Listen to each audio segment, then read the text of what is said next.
SuperTalk Mississippi media production.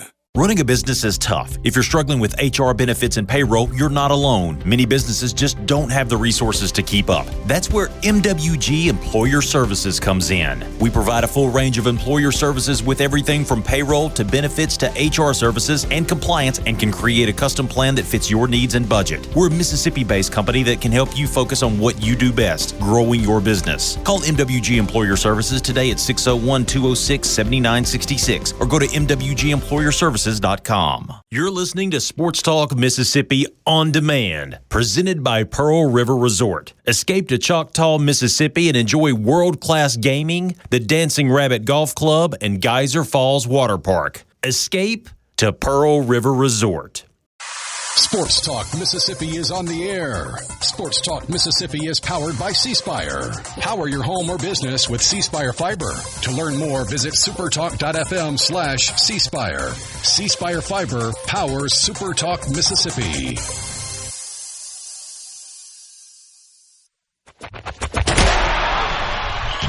To the junction, in the Grove, and to the top. This is Sports Talk Mississippi. On your radio and in the game, right here on Super Talk Mississippi. This time tomorrow, we will be recapping baseball. Well, sort of. It'll still be going on probably by this time tomorrow. We'll see. Yeah. Top 7? Something like that, yeah. But we'll be talking baseball this time tomorrow, recapping what has happened so far, breaking down what's to come. It is a great time to be with you on this Thursday edition of Sports Talk Mississippi. I'm Michael Borkey. He's Brian Hadad. We've got a continuation of something from, I think it was 2 days ago or yesterday, the top 20 or the top 68 coaches in college football. The top 25 has been released, and we were slightly wrong on a placement of one. We will get to that. We got a team to get to on the countdown of 100 teams in 100 days. We've got some stuff from SEC meetings, not much, but some stuff lingering from yesterday to today. And we've got baseball to talk about. We'll talk Hattiesburg Regional with Dima coming up here in about 30 minutes. Pitching announcements have been made. We will talk about those and more with you. And, of course, text us. You guys can drive the conversation as well. So a lot to get to, only 3 hours to do it. So glad that you are here. Oh, it's my turn to throw. Yeah, you got to pay the bills. I'm kind of thrown off today. It's been a busy day here in Starkville. You're moving and shaking, hey, Dad. I was on Mornings with Richard Cross today. I mean, it's just... Hold on. Were you on Mornings with Richard Cross? With Richard Cross, I was. Yes, you're one up on me. You're one up on me. Guest booking is my least favorite thing. I hate it. I hate bothering people. I don't like it. I really don't like it. It didn't bother me, yeah. Richard booked his guest this morning for the 8:05 segment at 7:45. Yeah. Hey, why don't you come on? I loved it. I mean, it was a great time. You know why he picked you? He knew I probably wasn't up. Yeah. But of course, I had a great time. It was more just like, hey, you want to do it? I was like, yeah, sure, man, absolutely. Let's hop on. Get the team back together. Yeah. All right, let's get together this weekend at Pearl River Resort if you got the opportunity. If you want to enjoy a fantastic weekend, play some awesome golf, eat some outstanding food, enjoy live entertainment, it's all right there for you at PearlRiverResort.com. Pearl River Resort, you can buy your tickets, make your reservations, book your round, whatever it is, right there. PearlRiverResort.com. C-Spire text line open to you at 601-879-4395. I want to tell you a story. Look at this, Michael Borkey. I'd love to hear the story. I got a brand new iPhone 17. However, do you hate the liquid whatever? It's not that bad. I do have to tell you something, though. So my wife, she, I'm not a really picky guy, right? So she gets we order the phone, and she goes and gets me a new case and a new screen protector. She wasn't really paying attention when she got the screen protector. Can you see? I got a glitter screen protector. It fits you. It looks great. Some woman today at the live show was like, that's very glitzy. I was like, yeah. You got a little pizzazz in your life. I'm getting a new one. Get a new iPhone 17e or a Samsung Galaxy S26 for free with a free smartwatch and tablet plus 100 gigs of data for just $90 with the Ultimate Connect bundle at C-Spire. Visit cspire.com or your local C-Spire store today. C-Spire inspired by glitter. And you. Jeff, you are exactly right. I have not looked at the weather forecast, and I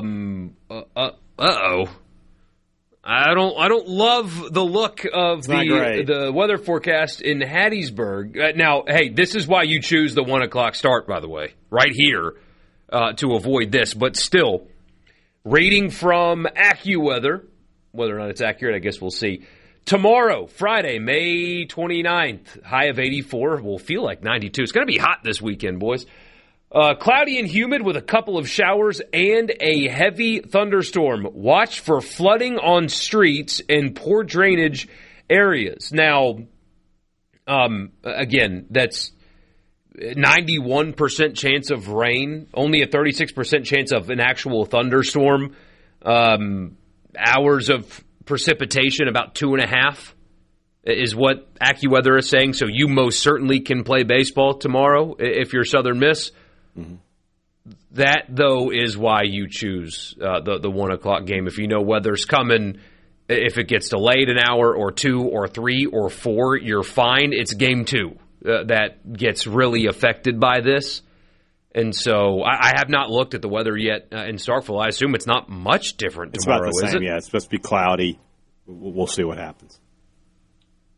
Yeah, and then tomorrow night in Hattiesburg, late night thunderstorm is possible. Imagine that second game getting delayed even more. But this is why. This is why you pay or you play these games at this time. You play those early games. Yeah. Of course, 1 o'clock, Little Rock in Southern Miss and Lipscomb and Mississippi State, Nebraska and South Dakota State. So the game 1 in the regional that Ole Miss is participating in does not start until 3 o'clock. That is when that game begins. Ole Miss scheduled to start at 8 tomorrow night. So get your coffee. Hey, Dad, I'm going to do the whiteboard thing. Mm-hmm. I will stay awake for this game, period. I will stay awake for this game, period. I'm going to write it 100 times. I will stay awake until the end of that game tomorrow night.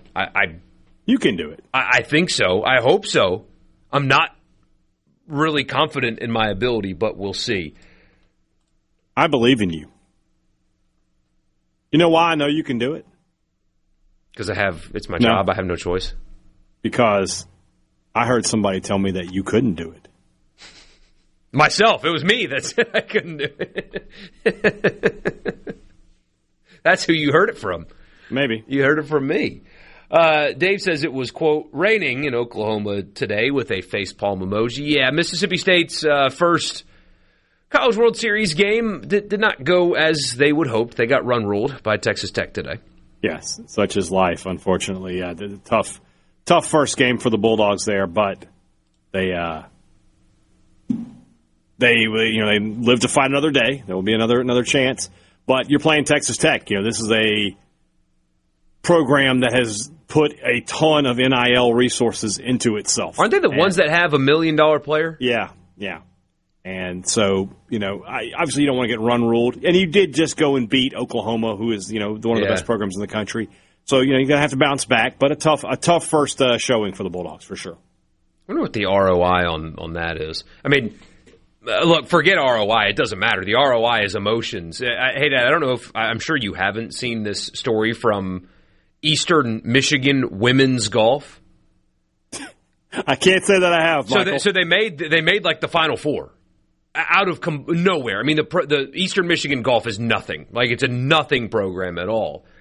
This coach comes in, and an alum of Eastern Michigan has started this company. I forget exactly what it's called, but essentially what they do, hey, Dad, is they invest a lot of money into college prospects that they think will be great pros, and they essentially give them upfront money in exchange for a percentage of what they make for a certain amount of years. Okay. It's almost, it feels almost like loan sharky is really what it feels like. It's like a Ponzi scheme almost. Truly. Well, the founder of this company is an Eastern Michigan alum. Mm-hmm.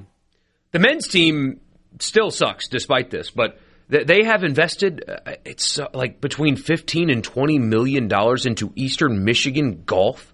And so the women's golf team has assembled like this elite group of female golfers, two of which don't go to school there. They take online classes remotely, and they only are members of the team on tournament day. They don't even practice with the team. They just show up when it's time to play. That's fantastic. I'm not going to lie.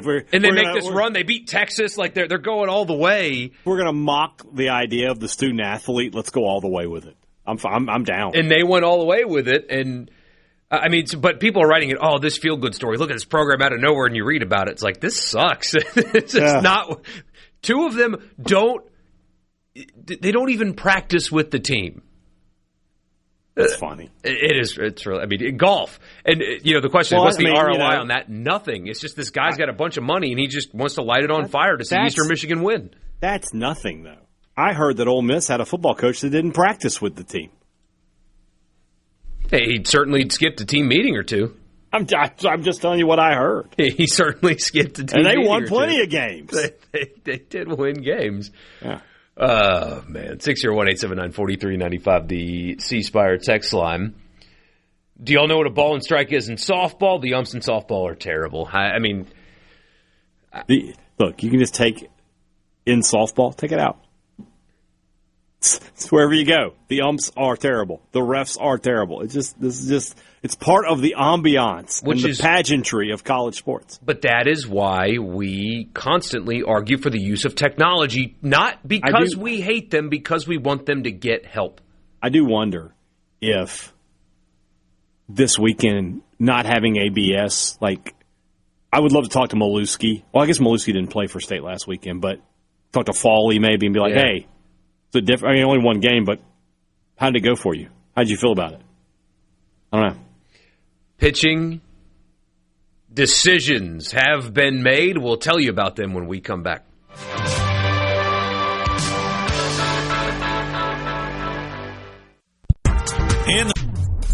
Sports Talk Mississippi, your new home for exclusive sports coverage here in the Magnolia State. Let me put it to you this way. Right here on Super Talk Mississippi. Take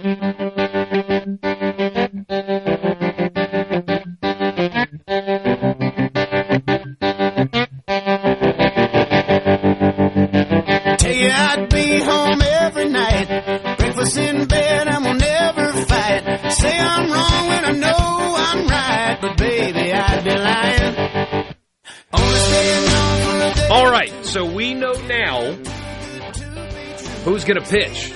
It's been a lot bigger of a discussion among Ole Miss fans and State fans. State fans, it's been pretty obvious. You beat this opponent by 3 touchdowns the last time you played them. But Hadad, Valinkis is going to be held in the first game. And this is just the correct decision, all right?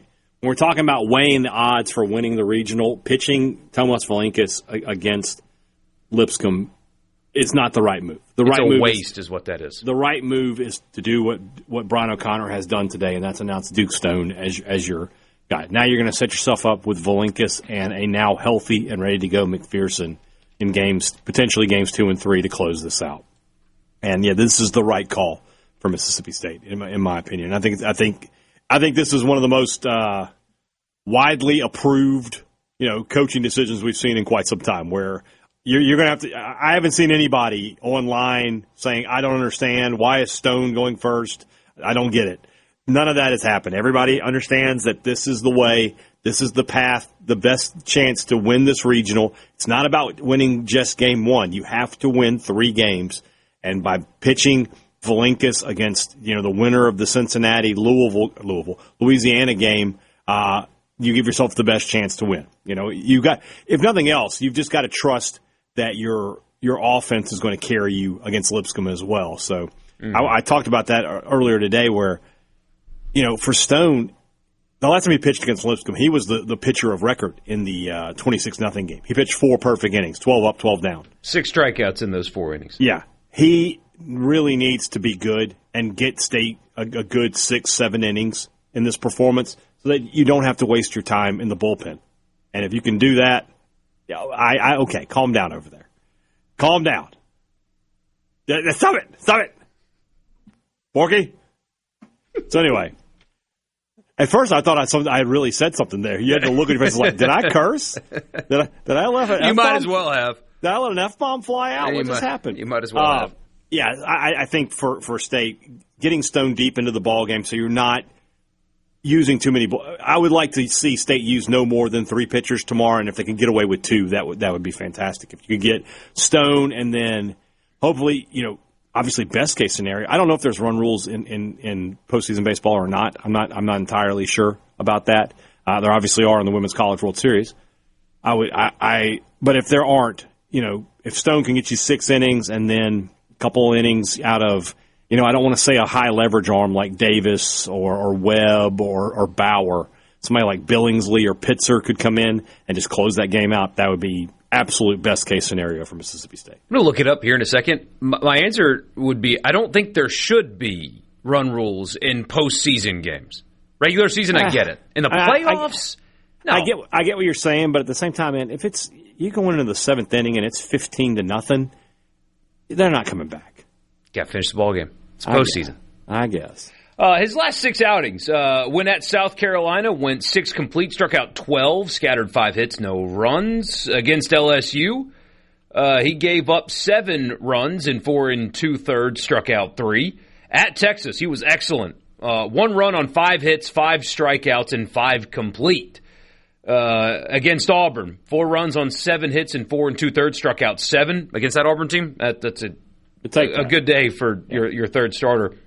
At Texas A&M, we remember that, struggled a bit, 2 2/3, gave up 7 runs, struck out 3, and then last time out against Georgia, 3 1/3, 4 runs on 6 hits, and struck out 4. Lipscomb does not have the offensive prowess that those teams have. Those numbers are a bit of a quote-unquote illusion when it comes to the decision that you're talking about here against the opponent that you're talking about. With all due respect to the team that won their conference. I mean, it's a good baseball team, but they ain't got what A&M's got at the plate. No. So to put it mildly. Yeah, so for State, this is the best possible path forward. What about for Ole Miss? Ole Miss, I'm not surprised by it, but they have chosen to go with Hunter Elliott in Game 1 against Carlone, the big lefty for Arizona State. This is one of those things to me that, because I don't like criticism in hindsight. I don't like when a decision is made and you're okay with it ahead of time, and when it doesn't work, you're like, oh, he shouldn't have done that. I don't like that. The decision to start Hunter Elliott is not why they win or lose this regional. So if it doesn't go well, I'm not going to come back here on Monday and say he made a mistake starting Hunter Elliott. This is a guy that is a veteran. He has mowed down, even this season where he's had his struggles, some of the best lineups in the country. He is and was paramount in a national championship run. He's your guy. He's your veteran. Pitching him is a totally fine and justifiable decision. Mm-hmm. I know there's a lot of talk about going with Rabe, but Bianco's going with the experienced vet and not shaking up his rotation. And that is not a decision worth criticism come Monday if it does not work out. If it doesn't work out, it doesn't work out. But it's not the decision to start him that's going to be the problem this weekend. Going with Elliott's totally acceptable and fine here. And at the end of the day, it's a different argument, right? For Mississippi State, it's the 1 versus the 4. This is a 2-3 game, all right? And you're facing a good Arizona State team. They've won some good games this year. Very capable of going out and beating Ole Miss. You have to pitch this a little bit differently. And the other side of that coin is that, I mean, as much as Elliott gives you in veteran leadership, and he's such a competitor, Rabe has been the best pitcher on that staff the last month of the season. I think he has the best just stuff on that staff, I think. Yeah. So, this again, this feels like the correct decision for Ole Miss. It's go totally out there, fine. Put Elliott out there, a guy who's been in these kind of games before, knows how to handle them, and take it from there. And then Nebraska choosing to go with their ace, actually, in Game 1 against South Dakota State. A little surprised to see that. Now, if you look at just the pure numbers, the guy that Ole Miss is going to see actually has just better numbers than their ace, but an ace is an ace for a reason, generally speaking. Yeah. as KP told us yesterday, Nebraska's just good at everything, but they're not super elite at anything, and that goes for starting pitching as well. They have 4 righties that start, and all of them, like, they're good. But the guy that Ole Miss is going to see does not have a high strikeout rate at all, and Ole Miss is significantly better against righties than lefties. So if they can get to Nebraska in Game 2 with Rabe on the mound, you feel great about your chances to go 2-0 and get to a regional final. I mean, with Cade Townsend as your guy in a regional final, you really couldn't ask for much more than that. So you'd feel really good about that. Yeah, really tough spot for Hunter Elliott, though. He's going up against a guy that. There is another suggestion here, though, because if Nebraska loses and Ole Miss could play South Dakota State in the second game, maybe you hold Rabe to Game 3. I think I would.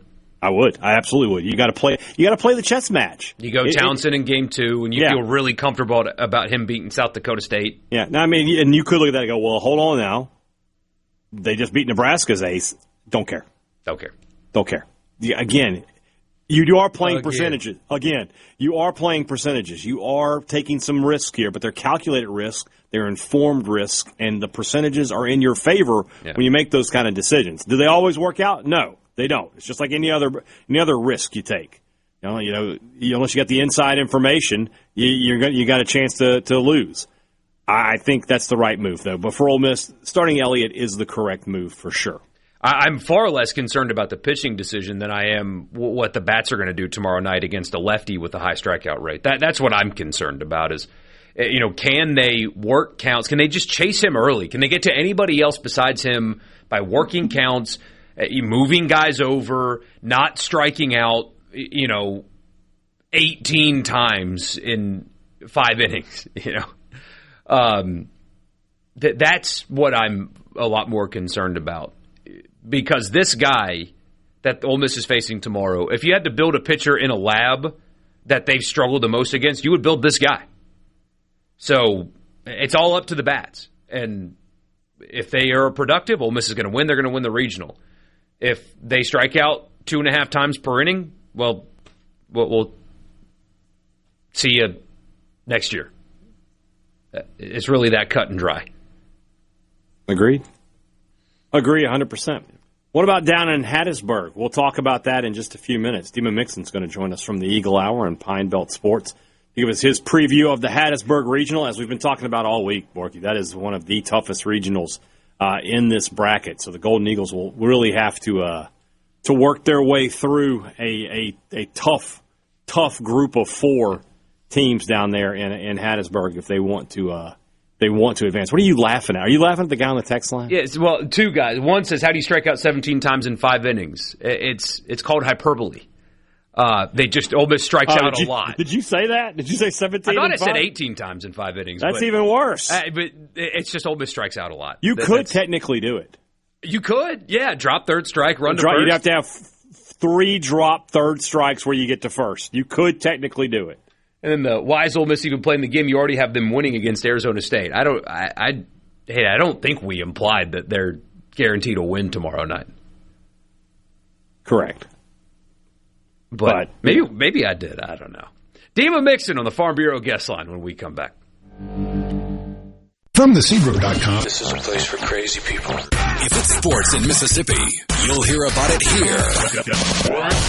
Sports Talk Mississippi on SuperTalk Mississippi.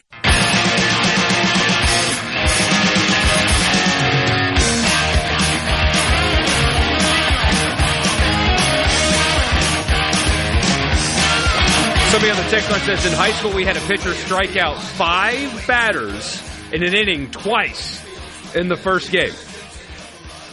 But that catcher got moved to shortstop. Right never caught a game again. We go to the Farm Bureau guest line, check out favorites.com, and go with the home team, Mississippi Farm Bureau. Dima Mixon, you know him. You hear him on Super Talk, and he's on your radio right now. And Dima, we were talking about Mississippi State made their decision on who's going to start Game 1, as did Ole Miss. Southern Miss did as well. What do you think about the decision, and tell us about it? Yeah, they decided to go with, first off, thanks, guys, for having me back on the show. Do appreciate it.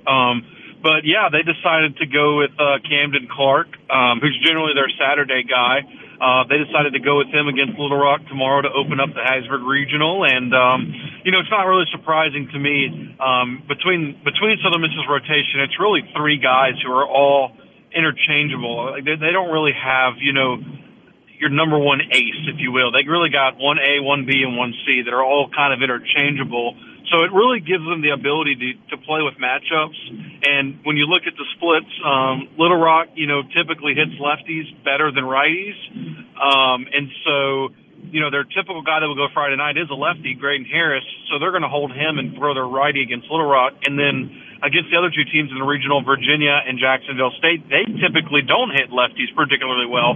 So you're going to have him to face one of those guys on Saturday. Whether or not it's an elimination game or a winner's bracket game remains to be seen, however. So not really a surprise, but yeah, they did mention that today. Historically, Ostrander's decisions in situations like this, is this, in your opinion, the norm? Is he stepping out of his usual? What's the precedent say about how he approaches regional and postseason pitching plans?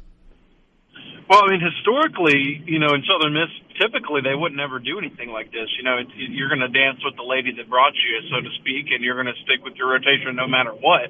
And really that changed last season when Southern Miss pitched off.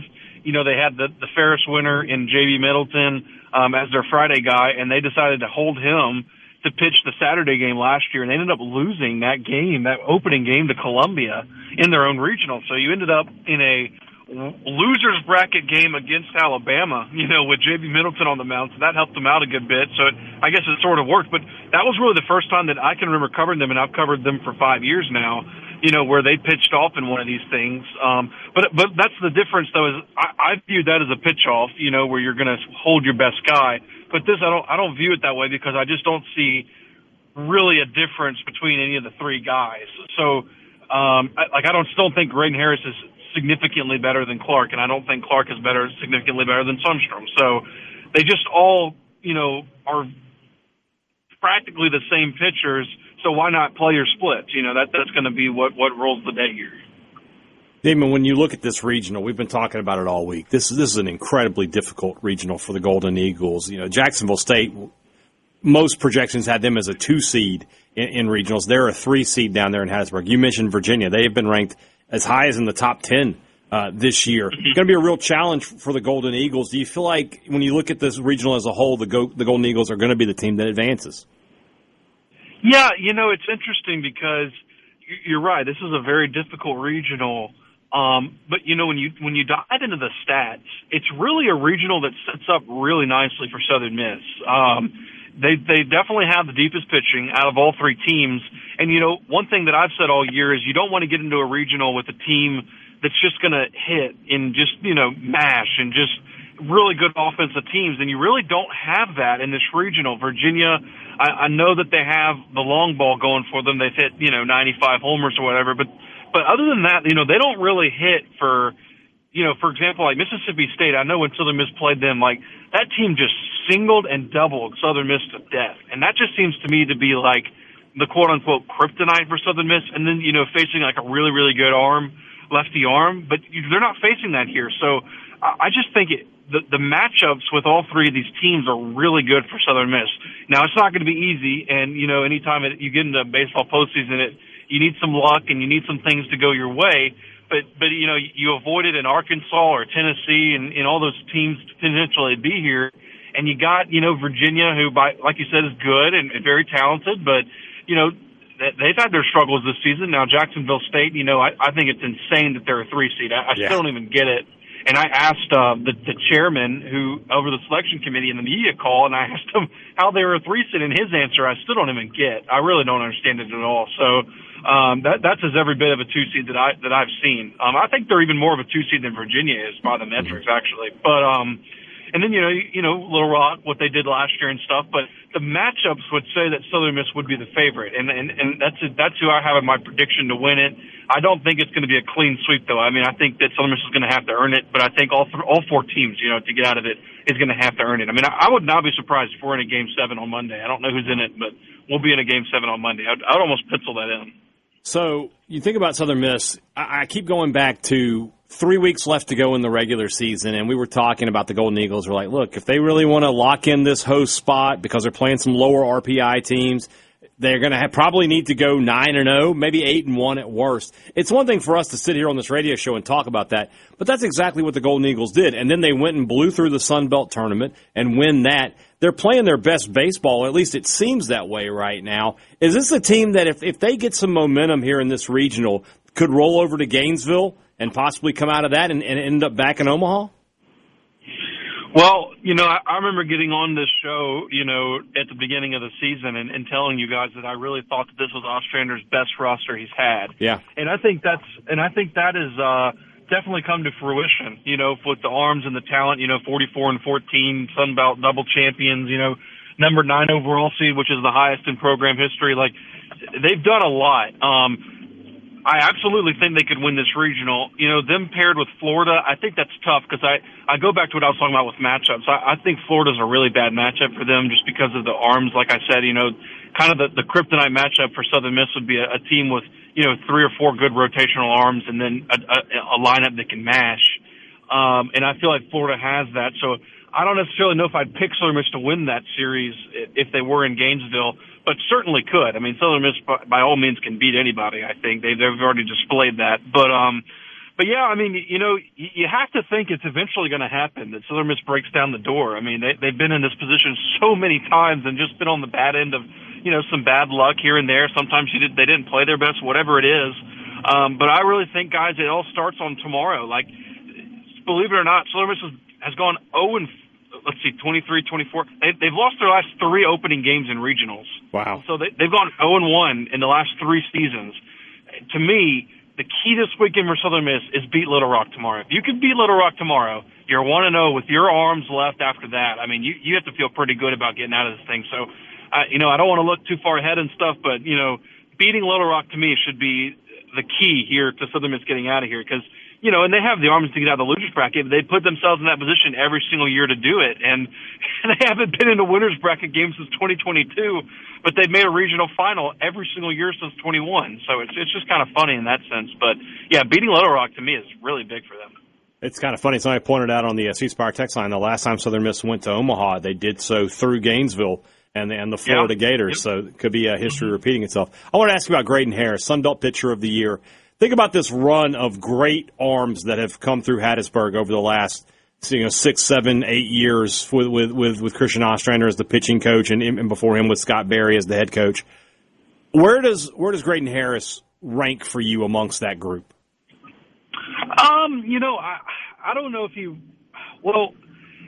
a very good pitcher. Don't get me wrong. I don't think he's necessarily as dominant as a lot of those arms that you were just mentioning there, and some of the arms that Ostrander and Coach Berry and all them, the Tanner Halls, the J.B. Middletons, those kind of arms that are generational talents. I think he can become that, but you have to remember he's just a sophomore. Actually, all three of their arms are all sophomores. So I don't necessarily think he's like that dominant as those pitchers are. I think he can be. So I don't know if I'm ready to rank him in the sense of where he is pitcher. And he's probably one of the pitchers in the country just because he has such a good sinker, fastball, and cutter that it's just really hard to hit. And he'll give up 2 or 3 runs a game, and that's just been kind of his mojo. But you've seen his strikeout numbers go up. He faced a really good Oregon State lineup, earlier in the season and had 11 strikeouts and 1 walk, I believe, over 6 innings. So he's shown the ability. He's assuredly has shown the ability. I was actually, believe it or not, kind of surprised he won Sun Belt Pitcher of the Year, to be honest. I thought, he of course had good numbers, but, at that time I didn't really think he was the best pitcher on the staff. I still think it's Camden Clark, with what he's able to do. But but certainly Graydon Harris is a really good talent, and I believe that if he's back here next year at Southern Miss, he has the chance to be in those names that you discussed. Absolutely. Dima, really appreciate your time, man. Enjoy the weekend down in Hattiesburg, and we'll talk to you again soon. All right. Thank you, guys. Dima Mixon from the SuperTalk Eagle Hour and Pine Belt Sports. He joins us on the Farm Bureau guest line. Check out favorites.com and go with the home team, Farm Bureau. Big weekend of baseball. Starkville, Hattiesburg, and, of course, keeping an eye on the Ole Miss Rebels up there in Lincoln. Of course, regionals all around the country. Yeah. It's the best time of year if you're a college baseball fan, for sure. All right, back in just a minute here on Sports Talk Mississippi with you on a Thursday.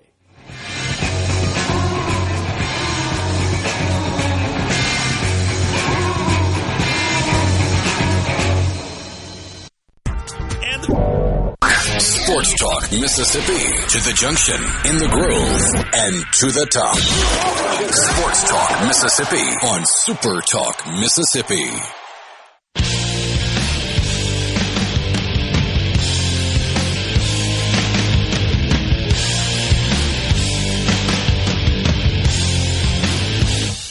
Let's go ahead and knock it out right here. It's time for the countdown of 100 teams in 100 days. This day is bananas. B-A-N-A-N-A-S. This day is bananas. 100 teams in 100 days. Touchdown. Okay, ready? 3, 2, 1, go! It's the final countdown. Team number 93 on the countdown of 100 teams in 100 days resides in the home that Hugh Freeze built.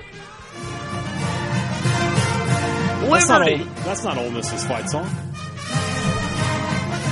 The Liberty Flames. They play at Williams Stadium, a rather beautiful 25,000-seat stadium. They got a lot of money there at Liberty. It's a great place to watch football. Great place to watch football there at Williams Stadium on the campus of Liberty University in Lynchburg, Virginia is where they are, a member of the Conference USA. Jamie Chadwell, familiar name, was talked about as a possible guy that could be the head coach at Mississippi State. He was never offered the job, but there was a guy that was, in the conversation.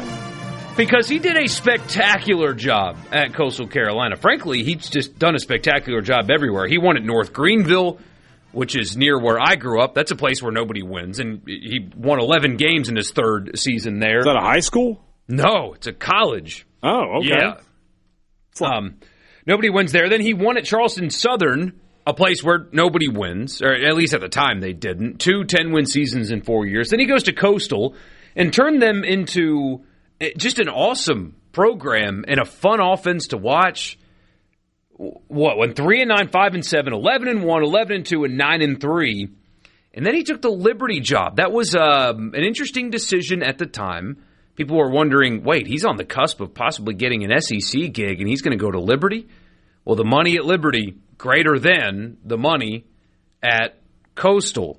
However, it's kind of fallen apart. 13-1 in year one. Remember that Liberty team that didn't play a Power 5 game and they went undefeated? Mm-hmm. They go to the Fiesta Bowl and get beat. What was it, by Oregon, right? That beat them soundly. It was kind of a waste of everybody's time. Yeah.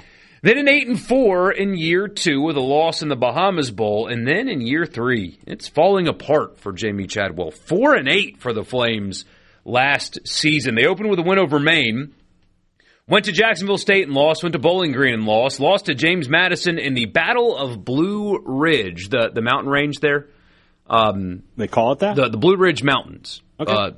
It's part of the Appalachians, but yes, where I grew up, you could see the Blue Ridge Mountains everywhere, is what they were called. Okay. Because when you look at them, they're blue.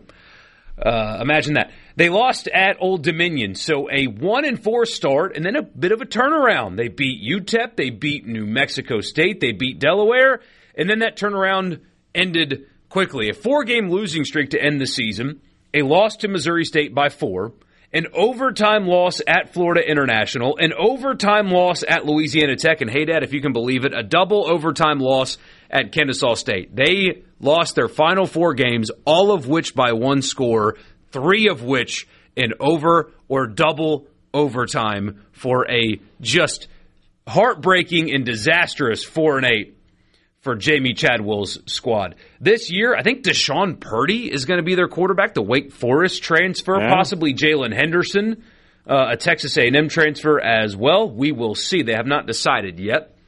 Open at James Madison, host Gardner-Webb and Ball State before going to Coastal Carolina. Jamie Chadwell returning to the old stomping grounds.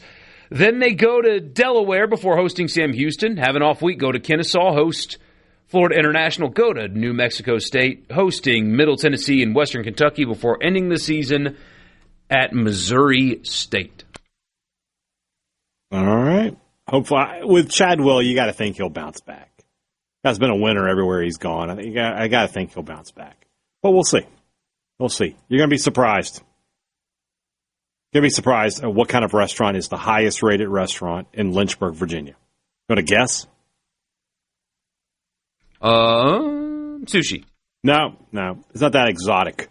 It's a pizza place. Waterstone Fire Roasted Pizza. So I guess they got one of those coal ovens there. Pretty basic, place in terms of, the options. There's nothing really, off the. They do have a taco pizza, a Thai chicken pizza, a barbecue pizza, with chicken and brisket on it. Chicken brisket and bacon on this pizza. That actually sounds pretty good. Got a couple of burgers on the menu, brisket sandwich.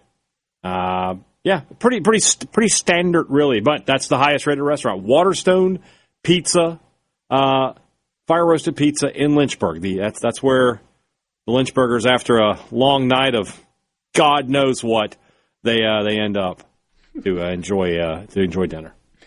So that's team number 93 on the countdown of 100 teams in 100 days. Liberty. We'll do 2 tomorrow. We will have to do 2 tomorrow. And, hey, when we come back, we'll talk a little college football. Our friends at the Next Round put out I don't know if it's a stat of the day, but it's just a cool talking point with the new 9-game conference schedule in the SEC. So we'll look at that, do some college football stuff after the news. Sports Talk Mississippi, Hour 1 in the books. Don't go anywhere, talking college football on the other side.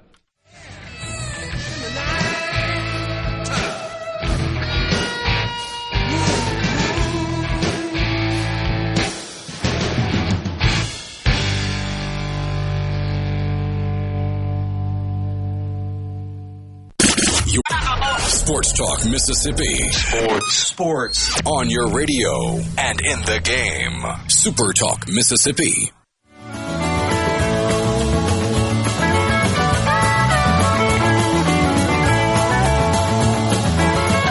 Sports Talk Mississippi back with you here on a Thursday. Let me ask you guys something out there. It's going to be a rainy weekend.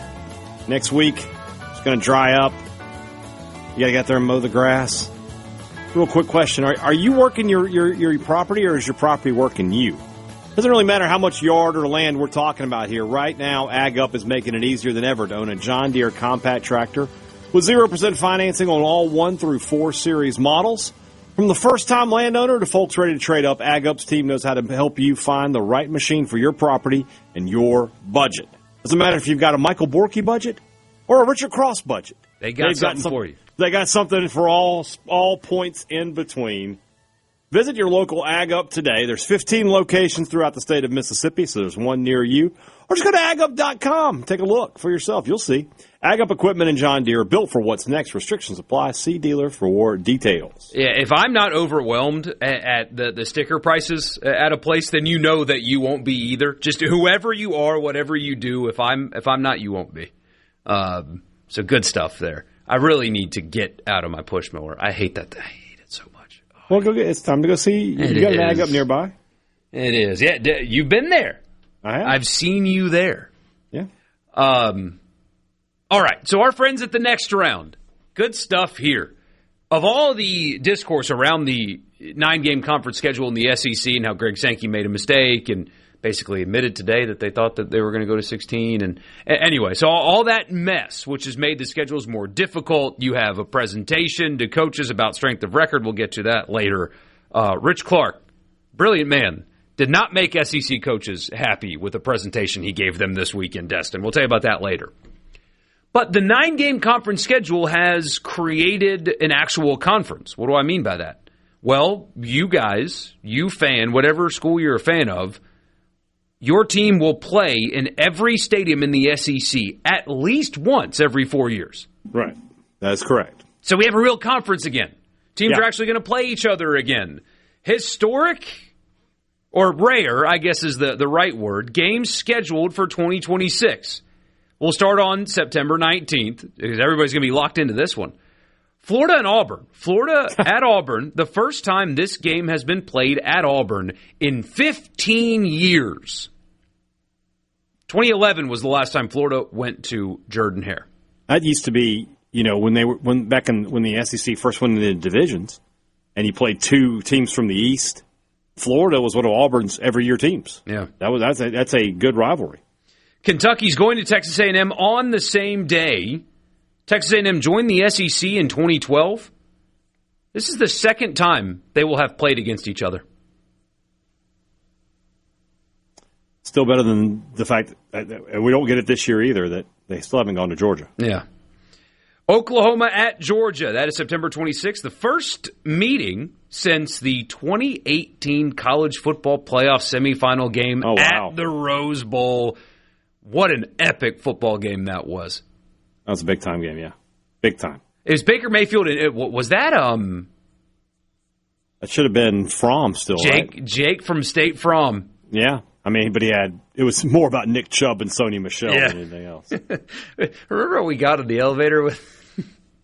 No, that was Todd Gurley. That was Todd Gurley. Gurley. Hello, Todd Gurley. I made a mistake. That day. Texas is going to Tennessee.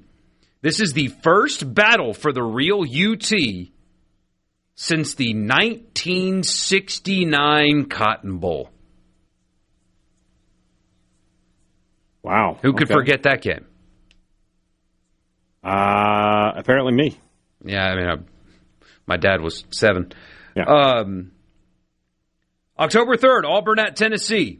First time the game has been played at Tennessee since 2013. First time Auburn's been to Tennessee in 13 years. That's crazy. Just ridiculous is what that is. I'm so glad that part of it's fixed. Yeah. Arkansas on October 17th travels to Vanderbilt. First time that Arkansas has been to Vandy since 2011. Okay. Just, again, underscores the ridiculousness. But yeah. I wonder if Hunter Yurchek has any thoughts on that. He probably might make sure that game is not played at night if the next week they're playing at 11. So it seems Nebraska media initially tried to defend him until the entire fan base was like, could you stop complaining, please? You mean Arkansas media? Yeah. You said Nebraska. Did I say Nebraska? I meant Arkansas. Yeah, I got you. Okay. Yeah. Now we're on the same page. Oklahoma goes to Mississippi State on October 24th. First time ever, right? First ever meeting between the two schools. Yeah, I was pretty sure they had never played each other. Yeah.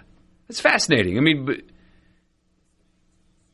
It almost feels like you've at least played everybody once since, you started playing football back in the early 1900s. But I'm pretty sure State's got at least, I think they have 2 first time ever. I don't think State's ever played Minnesota. I could be wrong, but quick trick to Winsipedia and give me that, I guess. On November 7th, Texas is going to Missouri. First time that Texas has played at Missouri since 2011. Remember, they used to share a conference. That is correct. They no longer share a conference, but they used to. Yeah. On November... I was correct, by the way. Mississippi State and Minnesota never played. So 2 first-time ever matchups this year for the Bulldogs. The battle for Maroon, even though Texas A&M exists as well. Yes. November 14th, speaking of Texas A&M, they will host Tennessee for the first time since 2016. So it's been 10 years since that game has been played. And then finally, on the 14th, the same day, Texas is at LSU for the first time, since 1953. Wow. That's crazy. Those 2 programs haven't played each other. But such is life. This is good, though. This is all good. That, we're getting these games. This is how it should be.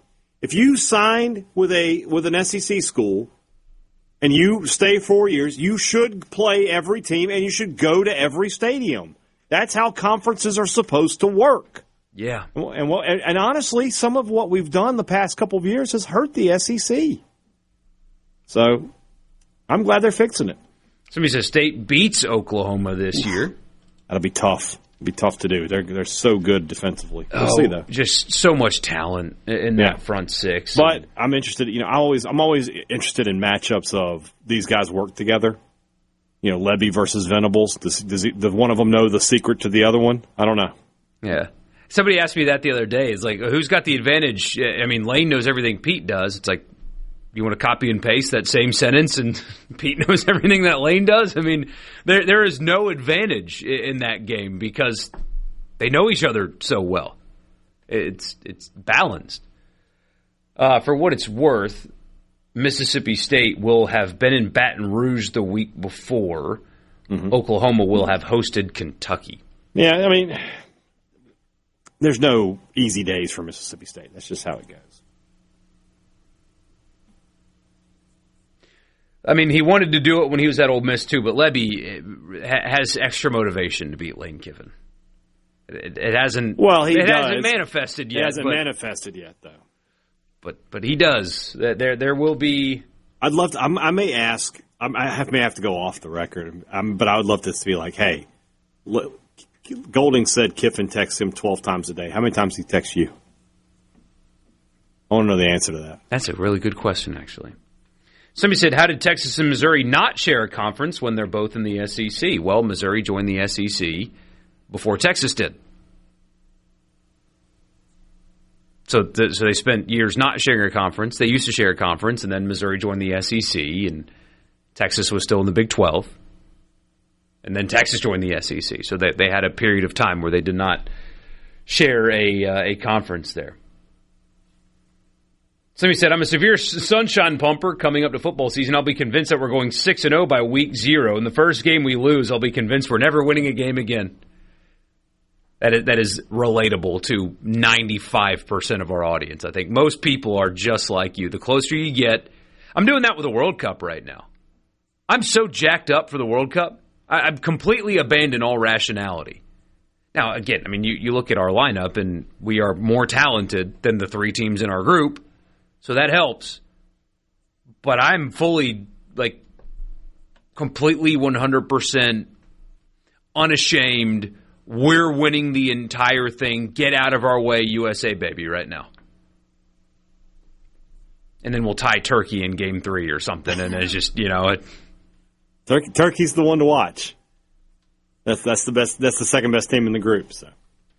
Somebody says State will beat Oklahoma or Texas. Levy has cooked with the offensive game plan in both Texas games and a way better defense this year. I'll admit, 2 years ago, I mean, you look at it, they only scored 13 points, right? But the game plan was really sound. That was Van Buren's first start, and Levy did a good job. It's kind of funny. Levy did a good job of slowing the game down. Yeah. And then the next year against Texas, up 38 to 17 or 38-21, and he couldn't slow the game down. But he's correct. He has had some success against Texas. We will be back in just a bit. A few more of your messages have come in. Just talking college football on this May 28th. Why not? Why? Because why not? That's why. We'll be back in the Pearl River Resort Studio.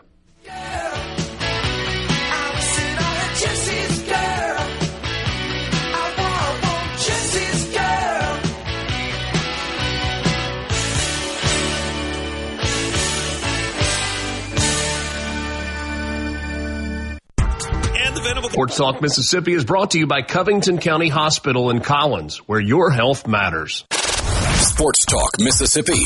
Sports Talk Mississippi. You know I love sports. On Super Talk Mississippi.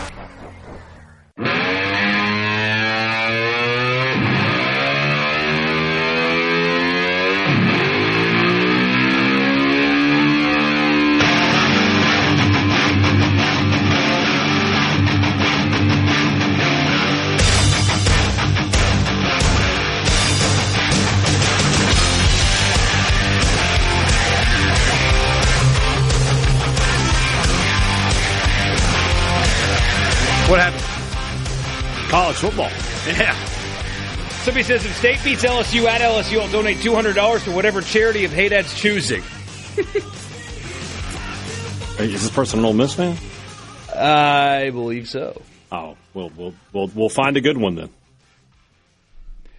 The United Hadad College Fund, because a Hadad is a terrible thing to waste. Can you donate $200 to my bank account? That's a charity almost. We're getting close. Getting close to that being a charity. I'll tell you what, though, Hadad. Should Ole Miss beat LSU in Week 3 and Mississippi State beat LSU on October 17th? So I'm going to tell you, these are long odds. Ole Miss fans will happily ring cowbells that day. Oh, I mean, just the laughter that would come out of Ole Miss fans watching State beat LSU. Oh, because it's Lebby. And Ole Miss fans know the lure about Lebby and his time at Ole Miss with Kiffin and watching him beat Kiffin after watching Golding beat Kiffin, regardless if it's Mississippi State or not, they would find hilarious. Yeah.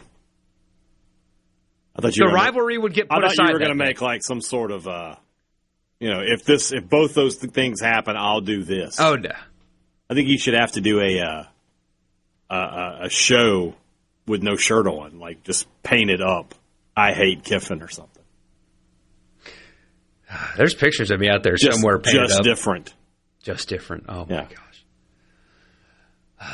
See, that's the thing. Like, it's a good thing that you and Moscona need to make a bet. And like, if LSU wins, you got to get just different tattooed. It doesn't have to be visible; it just has to be on your body. And then for him, you can do a hottie toddy or lanes on the spectrum or whatever you want to put on. A tattoo? Yeah, go all the way. Go tattoo. Big. Go big or go home. That would have to come with a substantial amount of money. I'm not getting a tattoo without a financial incentive. The winner can pay for the loser's tattoo. No, that's not enough. That's not enough. Okay. That ain't enough. All right, well. I tried. I try to make it interesting. If I get a tattoo.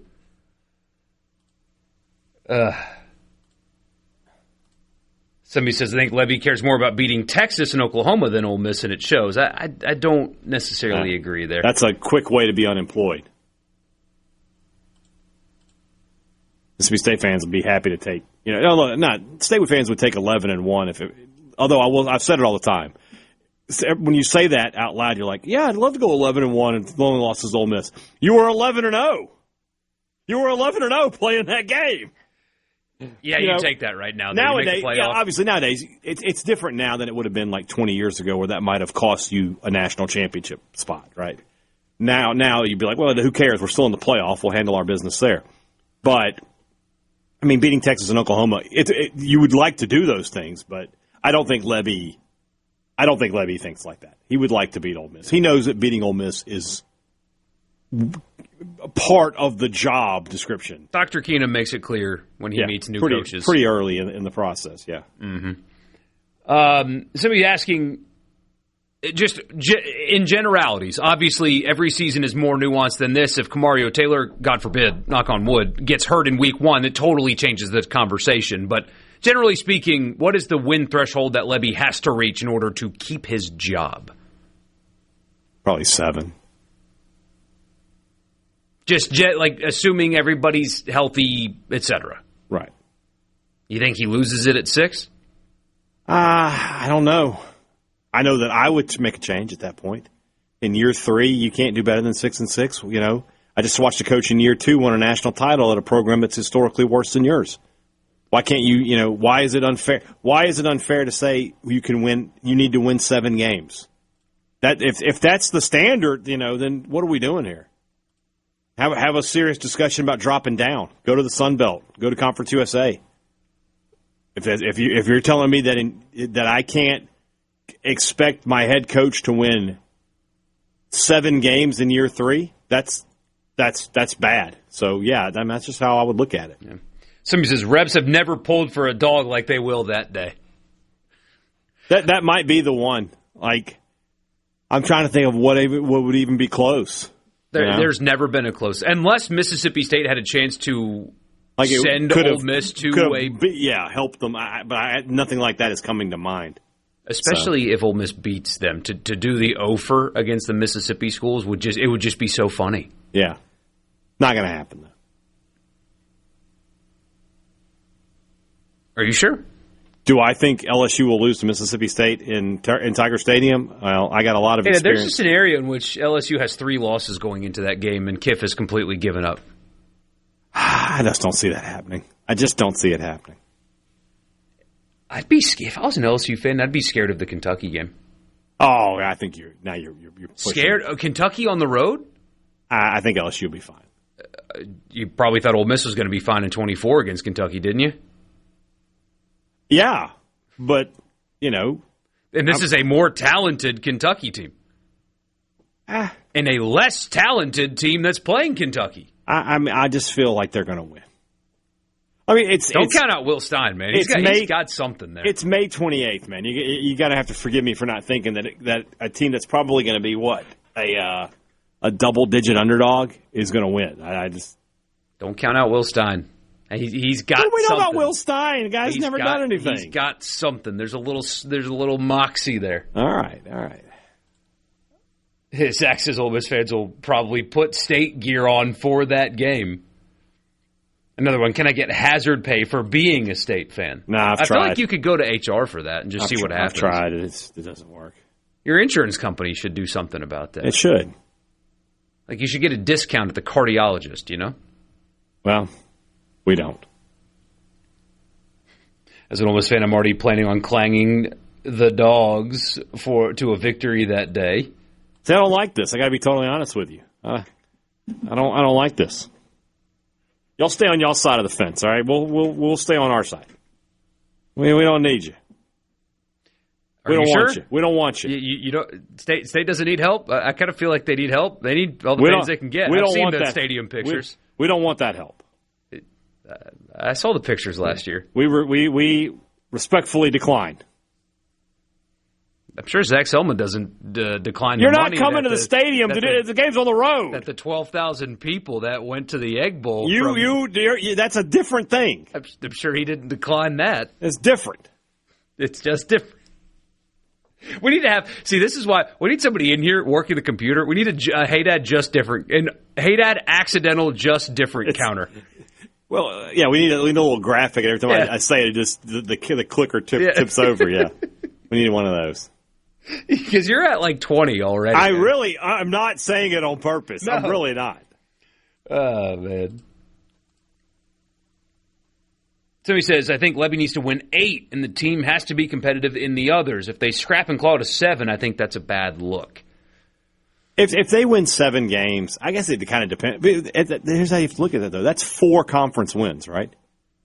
I mean, he only has 1 conference win in 2 seasons. Now he's up to 4. And that means if you win 7 games, either you went 3-0 in non-conference and 4-5 in the SEC, or you lost to Minnesota, but you somehow won 5 SEC games. That's enough progress. You can't really say anything. Yeah. Somebody says, crazy question, but if Aranda gets fired at Baylor and Lebby goes 7-5 or 8-4, could you see Baylor going after him, or can't afford to with the Briles situation? I mean, that would be a downgrade. I know. Look, State's a difficult job compared to the rest of the SEC at the moment. Mm-hmm. Baylor's that's a step downward. Yeah. So unless he was looking for like a money parachute, if you will, like if State doesn't want to give him a contract extension and Baylor's like, here's $70 million. Well, then no, I wouldn't. If Jeff, first off, the other thing inside of that is like. The Aranda thing is going to happen this year, right? Either he wins and he moves forward, or he loses and he gets fired. Unless Lebby goes like 10-2, nobody's going to bring in Jeff Lebby coming off of 7-5, coming off of 2-10, 5-8, 7-5, and try to sell that as this big deal. No, I wouldn't worry too much about that. He says the South Carolina game is one of the biggest games of the season for State. There's a chance that 100%. Tell me what they do against Minnesota. If they lose to Minnesota, then the South Carolina game is Jeff Lebby's job on the line. It's his career. Yeah. Agreed. They beat Minnesota. The first 4 games, they have to be 3-1. It's just that simple. If they're not 3-1, the season's over. Yeah, you can lose on the road in the SEC and survive. Yeah. If you beat Minnesota. We'll see. A lot of your texts coming in. Good stuff here on the text line. Keep them coming. Football. We'll be back in just a bit. Sports Talk Mississippi, Pearl River Resort Studio. Stick with us.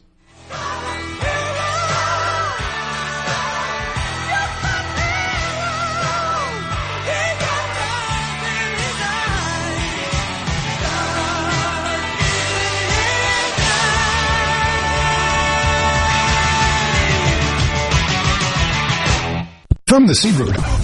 Let's go, let's go, let's go. This is your new home for exclusive sports coverage here in the Magnolia State. Sports Talk Mississippi on Super Talk Mississippi.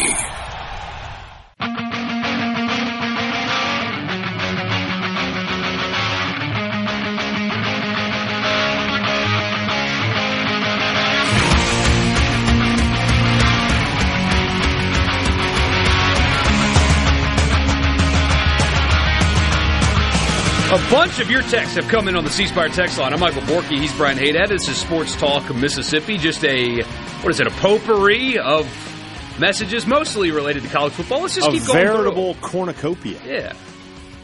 Somebody says, here's a hypothetical. If LSU goes 6-6, do they fire Kiffin? Well, no.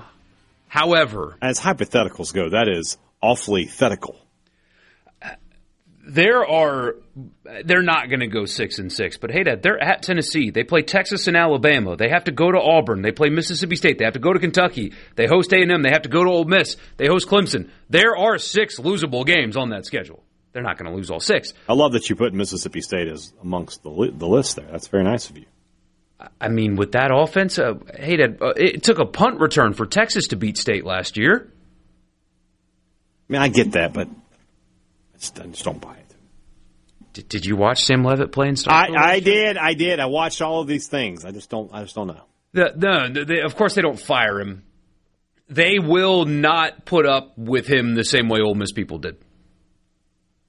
No, there's no doubt about that. Yeah. Like after all this stuff in 2022, I mean, hell, most Ole Miss people even defended him still after all the stuff he did with Sokolov and the Auburn. That was a disaster, and the team fell apart, and then. Everybody that went to the Texas Bowl, he should write a personal check to. I mean, he could not have cared less about the results of that game. It was awful. And then, it was himself, but fans were okay. They were a lot more patient with him. If this season is, I keep saying this, people that cover LSU keep saying, oh, it's our building year. No, it's not. Not with those people. You don't get to have one of those. You don't get that. Not with the money they're spending. Once they lose their 4th game, if that's what it comes down to. But they're not going to do that. I think they can certainly lose 4 games. I do not. There's a lot of holes on that roster. The quarterback's questionable. It's a very difficult schedule. They have plenty of talent.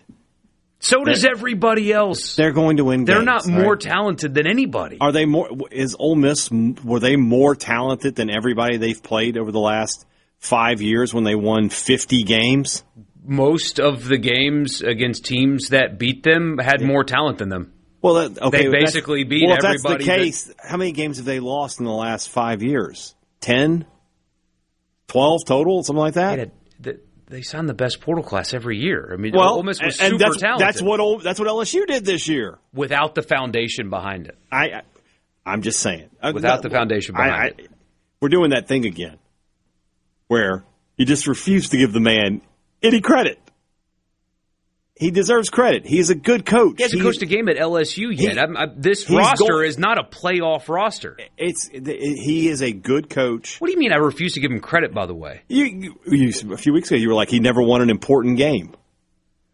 Hey, that was in reference to winning a championship. The other coaches that he's paid with. I'm just saying. No, you're misconstruing what I said, and my explanation was sound. He gets paid like Kirby Smart. He doesn't have any championships, and Smart has half a dozen of them.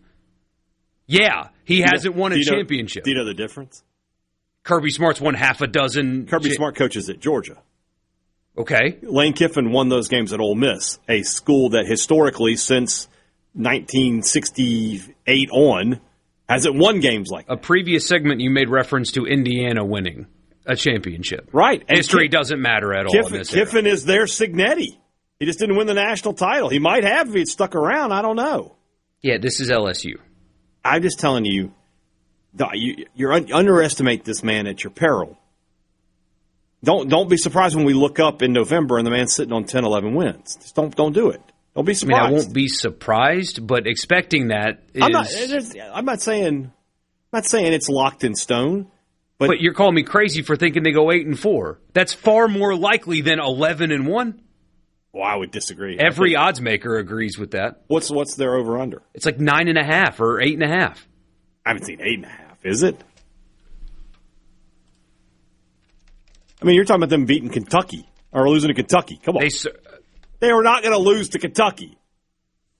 Hey, Dad, you watched a Lane Kiffin team that was more talented than this one lose to Kentucky. I watched it happen. So me saying that can happen on the road is not crazy. By the way, his Ole Miss team last year had to come from behind to beat Kentucky by a score. Yeah. Last year. Yeah. So why is that insane to think that could happen again? We are talking about Kentucky with first-time head coach. I mean, I don't know that Kentucky is – I don't know for a fact that – I don't know anything about Will Stein. I know plenty about Lane Kiffin. Yeah, you know plenty about Mark Stoops and a Lane Kiffin coach team. Stoops is a good coach. They stunk at the end. They did stink at the end, but he's still a good coach. And he had – I mean, I think we can all agree that the reasons that Ole Miss lost to Kentucky have less to do with the game plan and the decisions Kiffin made on the field as much as it did the stuff happening off the field, which I don't expect to happen. You don't think Lane Kiffin's having off the field not in year one at the moment? Not in year one. Not in the first 5-6 weeks of the season. No. Then explain last year. You think just winning on the road is easy in the SEC? You just go on the road and win. Texas had to have a punt return for a touchdown to beat State last year. But they did win the game, right? They certainly did. Yeah. They also lost to Florida last year, who went 4-8. They did, on the road. So going on the road it is in the tough SEC, to win on the road. But, I mean, if you're sitting here right now and trying to convince me that Kentucky's going to beat LSU, you would have difficulty doing that. I certainly think they can. I don't believe they can. I don't believe that. 8.5 right now. LSU over under win total. I would take the over on that. You might could convince me there, but saying they go 8-4 in year one, you're like aghast that people. I don't think they'll go 8-4. The most foremost experts in the sport, the people that set the lines, think that's what they're going to do. We're talking about who are they going to lose to, right? I mean, Alabama. Is Alabama that much more talented than LSU right now? Do I like DeBoer or Kiffin better?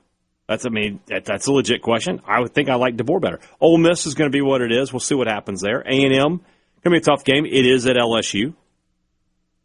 Some of the other games you threw in, like Auburn and Mississippi State. Come on. So, some of these people in the text line saying LSU's going 8-4 in year one with a brand new roster and a questionable quarterback that's been injured all offseason is like, why are you guys thinking that is anything other than a I'm blown away and of course a lot of it is State fans here, but like. Lane won 10 games in 21 at Ole Miss with a much less talented team than this LSU team. How do you measure that? How do you figure that? Number one. And number two, Matt Corral was an elite college quarterback. The difference in 21 Ole Miss and this team is the quarterback. I would agree that position for position, this LSU team is probably more talented. They had some good players at Ole Miss, but I mean, this was a team that had gone 4-8. Like when they went to Knoxville in 21 and won that game, that was. Matt Corral won that game. It was a well-called game. Yeah. Like, for sure. But I'm talking about, like, the players. Mm-hmm. Matt Corral won that game. Matt Corral won that game. So that's the Sam Levin ain't Matt Corral. But here's the thing. Matt Corral wasn't Matt Corral before Lane Kiffin got there. Well, he was in 20. Did you see the Arkansas and LSU games? Well, I've always that season is so weird. The guy threw 14. The COVID season. Well, not only that, he threw 14 picks, and 11 of them were in 2 games. So in the other 9 games that he played in, he only threw 3 interceptions. He was really good. He just had 2 awful days in awful conditions. The next year, he was 20 touchdowns, 3 interceptions. So when I say that Corral wasn't Corral, I mean, Levin hasn't worked under Kiffin yet. And I say that as a guy who's skeptical of Sam Levin because I've seen him play. But if there's a coach out there who I think can work some magic with quarterbacks, Kiffin's going to be on that list. Yeah, I'm not saying they're going 5-7. This guy on the text line, you need professional help because I think a team whose over/under win total is 8.5 is going to win 8 games. Help me out here. Help me out. A team with an over/under win total at 8.5, I think they're going to win 8, and that leads to that kind of message. You guys are nuts. It's a 9-game conference schedule now. The schedule is more difficult for everybody, and it's a quarterback coming off of an injury who's questionable in and of himself, winning 8 games in year 1 would be a good year. Those people don't have patience for that. If he wins 8 games in year 1, you're like, oh, look out, because it's about to start getting good. This is the first year. It's year 1. I think they're going to be very that successful. Schedule. I think they're going to be very successful this year. I'm buying into LSU. Part of me thinks that Kiffin might finally, not to say that 5 years down the road he doesn't blow it up and mess up, but it might finally be a little bit enough at peace in his own mind to do things correctly. Now, he hasn't gotten off to a great start off the field. I won't lie to that. But once the games start, there are a few coaches in the country that are better than him once the whistle blows. It's a short list. I guess we're going to go over that in the College Football Fix. The list is short, and I don't necessarily agree with everybody that's in front of him.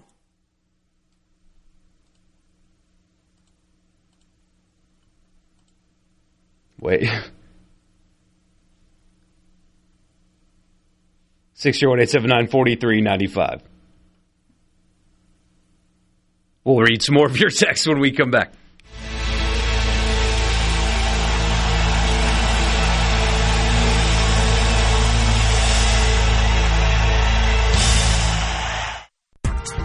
This is Sports Talk Mississippi, right here on SuperTalk.fm, the SuperTalk Mississippi app, and always live on your local SuperTalk Mississippi radio station.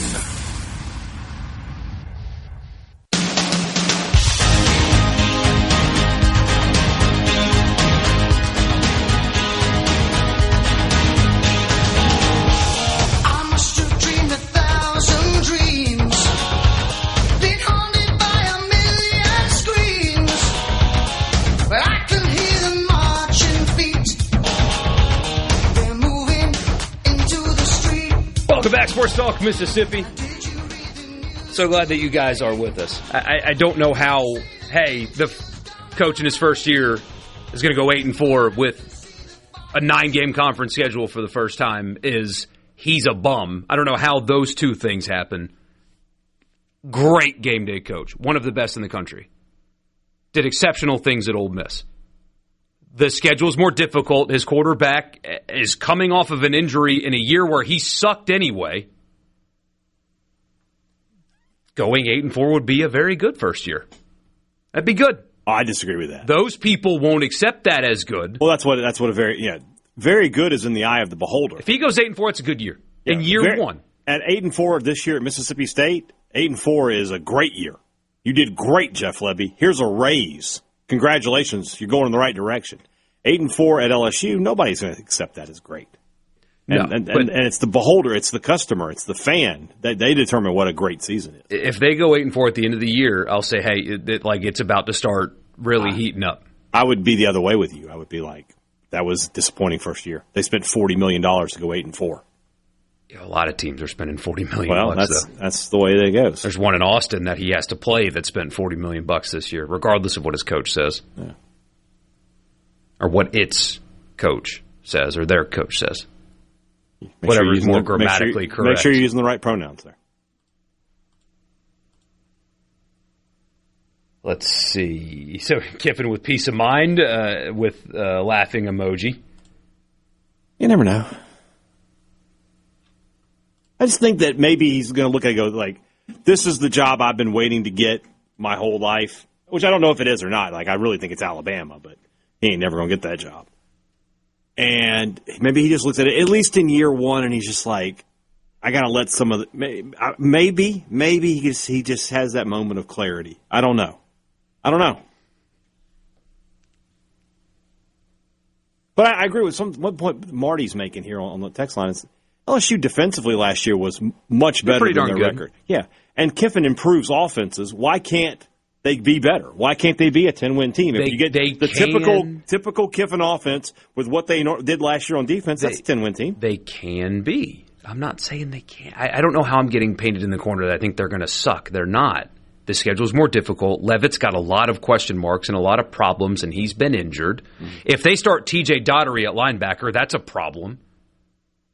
They lost a lot of players off of that team. Did you see the draft? Yeah. You think that's going to be the same defense with the same guys on that field? It's not. It's not, but this is LSU. We know that they You say that, but look at what... They recruit and transfer portal at the correct way. Their blue chip ratio will still be really, really good. Did you see how many of their players hit the portal? They didn't have much to build on. You're doing brand bias right now. Well, there's a reason there's brand bias. He would trade his roster for about 6-7 other rosters in the SEC right now if he could. There's some LSU fan who's really unhappy with you on Twitter right now. Oh, I don't care. And also referred to you as low-life dorky. Oh, no. Oh, no. You're a lowlife. Yeah. You're a scumbag. Yeah. You're a cheat and a swindler. He would trade his roster for Georgia's. He would trade his roster for Texas's. Well, he would trade his roster for Ole Miss's. Hold on. He would trade his roster for Texas A&M's. Hold on. The first two you listed, literally every coach in the country outside of maybe Ohio State would trade. Yeah, but that's the point. You're doing that. Well, it's LSU. Well, LSU has to play these people. Yeah, but how many teams would trade for LSU's roster? A lot. How many of them on their schedule does he play? Yeah, on course. on LSU's schedule, I would tell you that he would trade for Ole Miss's, Texas A&M's. I don't think he would trade for the whole Ole Miss roster. He would if you had to go roster for roster, absolutely he would, 150%. Yes, you want to know how? I agree with that. You don't think that Lane Kiffin would trade his current roster for the current Ole Miss roster? He would take a lot off of it. No, I don't know about the whole roster. But it's a 1-for-1. Yeah. You don't think he would? I don't know. I don't think that he would trade with A&M. I mean, Levitt for Marcel Reed. What am I doing here? Because I'm really looking at the big pieces. They're the same guy. That's what I'm saying. So what am I doing? I'm just changing. You get a better foundation across the board on defense? I don't know that. Did you see what LSU lost? You're doing the brand thing. It's nuts. Well, what did A&M lose? They lost players? Not the same way that LSU did. Yeah. Auburn would certainly trade. Oh, yeah, he would not trade with them. No. Alabama's closer than you think. I don't know if I would. Yeah, Texas, no. Everybody else, yeah. They would rather have LSU's roster. So you've got 2. 2. More than 2. At most 3. At absolute most. And then you still have, you think Tennessee's got a bunch of bums when you go to Knoxville? Tennessee, we'll see. We'll just have to say, the quarterback is the issue there. Sounds familiar. Yeah. But I don't think that Tennessee has the players around them that LSU does. I think LSU has better skill guys. We'll see. We certainly will. The over-under win total is 8.5. I would take the over. LSU. We'll be back after the news. You can be a part of Sports Talk Mississippi. 888-808-8637 on Super Talk Mississippi.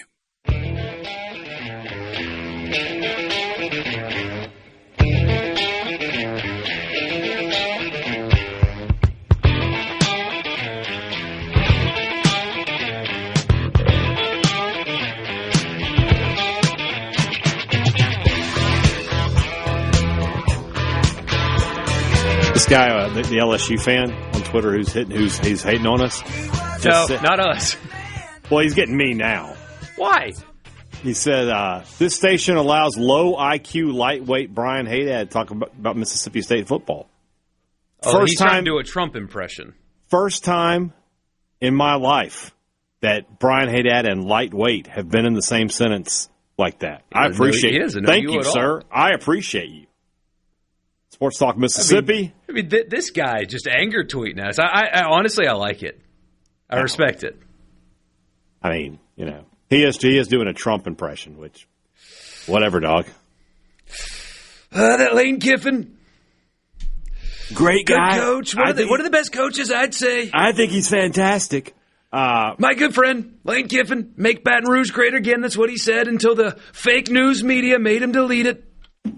Then he became a civil rights leader. I think we probably just need to. Let's just go right into the college football fix, why don't we? The college football fix. It's Let the band play We Shall Overcome. Finally said the joke. The College Football Fix is brought to you by, driven by your Mississippi Ford dealers. If you're looking for a new truck, there's only one place to go to get the best-selling truck in America, Ford F-150. Visit your Mississippi Ford dealers today. Thank you for your attention to this matter. Fred just texted me and said, remind Hadad that Lane himself is saying, y'all need to be patient because year one is not going to be good. As a man who worked for years in the restaurant business, the concept of under promise and over deliver is very familiar to me. Wait, you wouldn't promise good service at your restaurants? You'd say, "Hey guys, the food is crap," and then when they show up, I'm kidding. You would tell people, "Yeah, it's gonna be about 45 minutes on delivery," and that way, when it showed up in 30, they were happy. So there we go. Yeah, what's the college football fix today? So we're going to do the top 25 coaches. I did just get an estimate for my roof if for whatever reason the insurance company doesn't improve it, and I'm just going to go ahead and just run my head through the wall and get the whole house redone at this point. I loved reading that. It totally threw me off. I just got it and I looked at it and I just want to. That happened I had a car problem like that. My wife had a crack in her windshield, a small crack from some hail damage, right? They totaled the car. It's like, what are we doing here? Just fix the windshield. But no. Donald says, I'm an LSU fan. Y'all have not offended me. Because, hey, Donald, we're not. That means we're not trying hard enough. We got to work harder. We're having fun. Some people hate it. I think that when we do that, we're actually mad at each other. That was the most fun I've had on this show this week. I don't know about you. Yeah. We're just keeping the discussion going because I got my cousin here talking about people's high school ratings. Guys, I don't really care that Harlan Berry was a 5-star in high school. What has he done in college? Kejuan Lacey was awesome last year. There is a gap between those two. Yeah. It's a sizable one. That's your cousin. Yeah. But that's actually, truthfully, inside base, that is fun for us to go at it like that. That's what you get in the business for, to half yell about sports. That's the thing about this business, Michael Borkey. It's so much fun, and we will. No, we're not going to forget this conversation because if LSU wins 11 games, you're going to let me know about it, and if they win 8 or fewer, I'm going to let you know about it. So that way, we'll find out how it goes. Yeah. The good news is we're going to see the results. We'll know the answers. That will happen. But no, that's just a lot of fun. That's a lot of fun. CBS Sports, their top 25 coaches in the sport. Speaking of, Brett Bielema, number 25. Sure, why not? Jeff Brom at Louisville, 24. I keep telling people this. Pete Golding has said it himself, too. If y'all think that Ole Miss is just going to go up to Nashville and sleepwalk to a 48-3 win over Louisville in week 1, you've got another thing coming. Well-coached, talented team. They can beat you. You got a better roster than theirs, but they can beat you in week 1. And Brom I think he's a little underrated here. Mm-hmm. It's the guy who won at Purdue. Yeah. What has Purdue since he left, Nothing. Eli Drinkwitz, number 23. I'm okay. That's fine. Yeah. He's doing a good job. Not a great job, but a good job. Kenny Dillingham at number 22. It could have been higher. He's done a good job. Turned that program completely around. Be interesting to see, because he's an alum, right? What's the job that plucks him? I'll give you a scenario. Texas doesn't make the playoff this year, and he wins 8 or 9 games again at Arizona State. That's a great one. That's the one, right? That's a great one. There you go. Or he could go back to Oregon if Texas, same scenario, but Texas went after Lanning. For some reason, I feel like Ryan Day's going to end up going to the NFL. I don't know why, but I feel Dillingham, I don't think works at Ohio State. Just call me crazy. I don't think the personality's right. He is a little bit. He's a little Harbaugh-ian. There's a little bit of Harbaugh in him. Yeah, he's a little bit of he's a dork. He's like Drinkwitz. Yeah. He also just needs more hotel space, apparently. Yeah, that's a different thing there. Joey McGuire, number 21. He did just win 12 games at Texas Tech. He did. 8-5, 7-6, 8-5 before last year. And then the investment money comes in, and he's like, let's win 12 games. And it works. Yeah. And you can't take that away from him. I think he's a little high for me, but whatever. Kirk Ferentz at Iowa, number 20. He's not ever been spectacular. It's also where Iowa will finish the season ranked. Exactly. They're going to win 8 or 9 games, and they won't threaten for anything. Right. But you're going to hate going to Iowa City and playing them. Yeah. Josh Heupel at number 19. Could have been higher, could have been lower, is what I would say about that. So maybe that's where he belongs. By the end of the season, he'll either be higher or lower. Because if he wins big this year with the quarterback issues he's got, he's obviously a great coach. But if he loses, he goes 7-5, then it's like, well, why doesn't he have a better quarterback? It's a guy that I completely forgot about. Willie Fritz at number 18. He's at Houston now. Had a good year last year at Houston. Left Tulane after really got that program going. Mm-hmm. You can sort of set the table that Sumrall ate off of. But Sumrall did a fantastic job and improved that program. Let's not say that he didn't. But like I said, last year with Houston, they won 10 games last year. They lost to TCU, West Virginia, and Texas Tech. That's a fine season, and beat LSU in the Texas Bowl. Lincoln Riley at 17. That is a precipitous fall from where he used to be. Does it have where was he last year? So last year was 13. But, 5 years ago, put him in the top 5. Yeah. I still think there's good left in Lincoln Riley. I don't think he's done, What is he, Darth Vader? Yeah, but, I sense the good in you? What are we doing here? Like Dabo he's done. Yeah. He's going to lose to LSU by 5 touchdowns in week 1, and he's done. I don't think Lincoln Riley's done, just because there has been a bit of a rough patch in his career. I think that's going to start changing. Yeah. I wouldn't be surprised. I wouldn't bet on it, but I wouldn't be surprised if they're competing for the playoff. There is no conflict, son. Go ahead. Number 16, Matt Campbell. He's now at Penn State.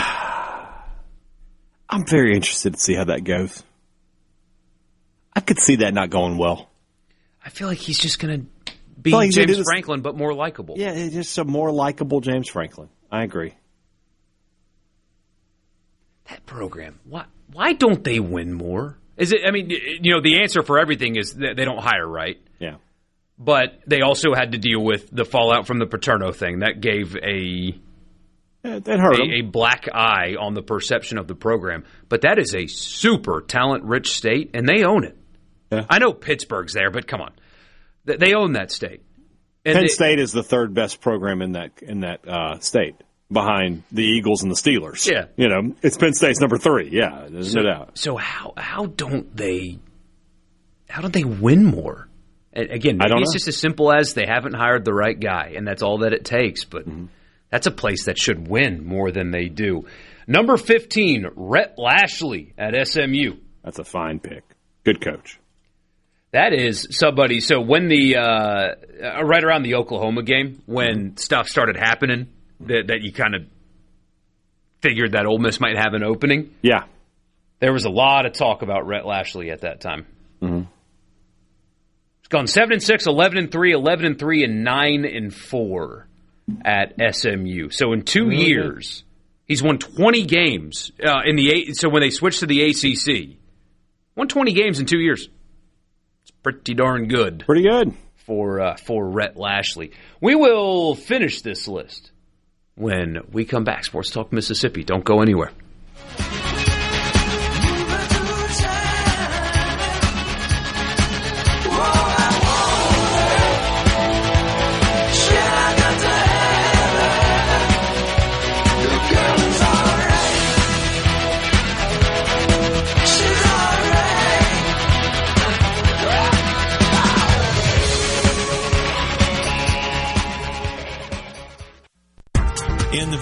Talk Mississippi on Super Talk Mississippi.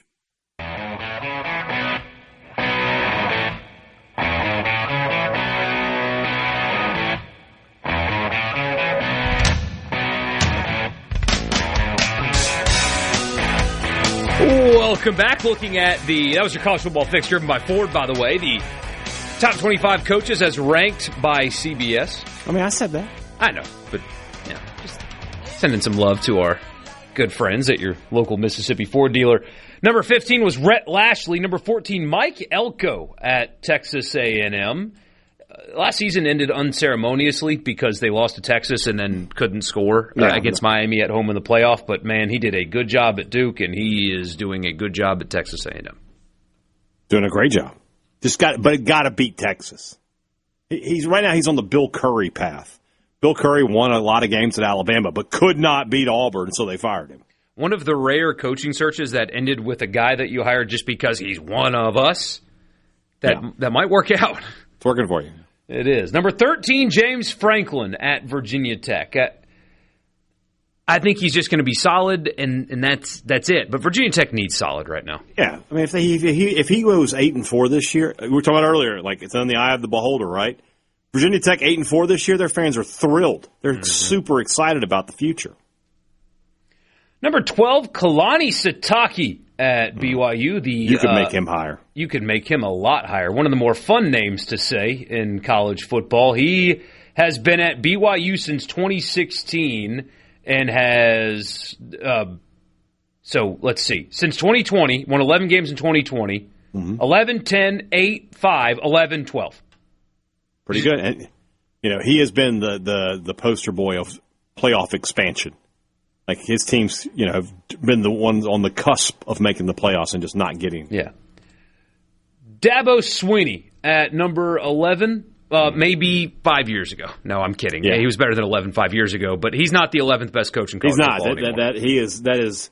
You were talking to me earlier about brand bias. There it is. Dabo Swinney he shouldn't be in the top 25. See, the way I look at lists like this is if you were a program trying to hire a coach, in what order would you make the calls? What teams behind Dabo Swinney at 10 would want Dabo Swinney as their head coach? BYU would not. No. Virginia Tech would not. No. A&M would not. No. SMU would not. No. Penn State. No. Let me ask you a question. You ready? Mississippi State. Yes. Do I want a coach who's like, I'm not going in the portal? No, I don't want that. Yeah, but, you got one SEC win in 2 years. I get that, but at least I have a coach who's trying to do what he's got to do. Would you trade right now Jeff Lebby for Dabo? No, I changed my mind. That was a rapid-fire answer. I don't think I would. Maybe that's insane. He made the playoffs 2 years ago. Maybe it's like if I could have Dabo to coach the games and let somebody else head, but he has no say in recruiting whatsoever. We're using the portal despite you.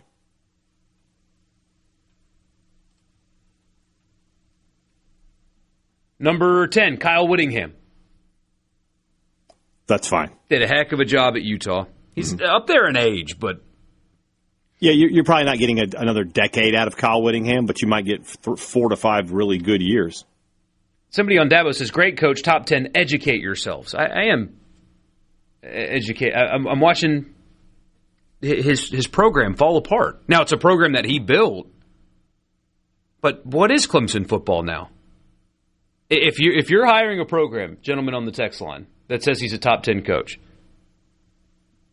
if you were hiring one today, there are only, we'll be conservative, 9 guys that you would call before you would get to Dabo to run your program right now, today, in this era? Absolutely, there's no way.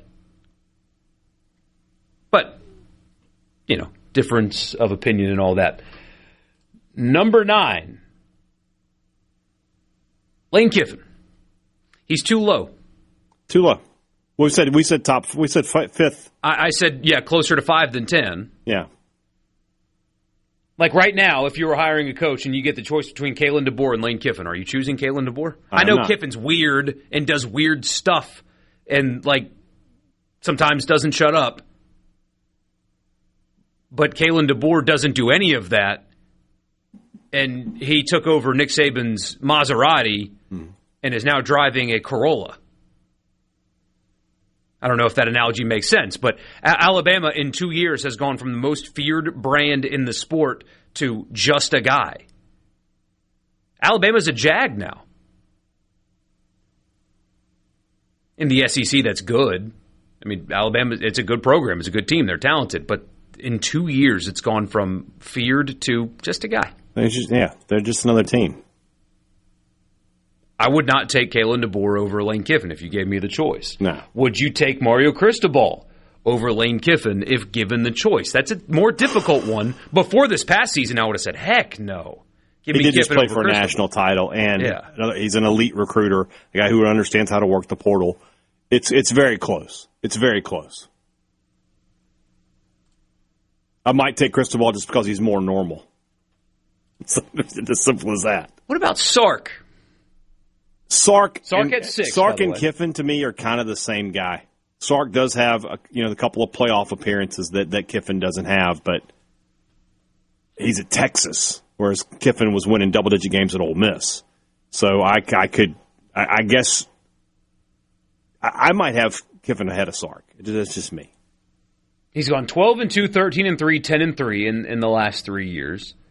But like you said, you're at Texas. I mean, how many coaches in the country could do that at Texas? Maybe that's a dumb question, though, because in the past, coaches haven't been able to do that. There. This is a big year for Sark. It's a very important year.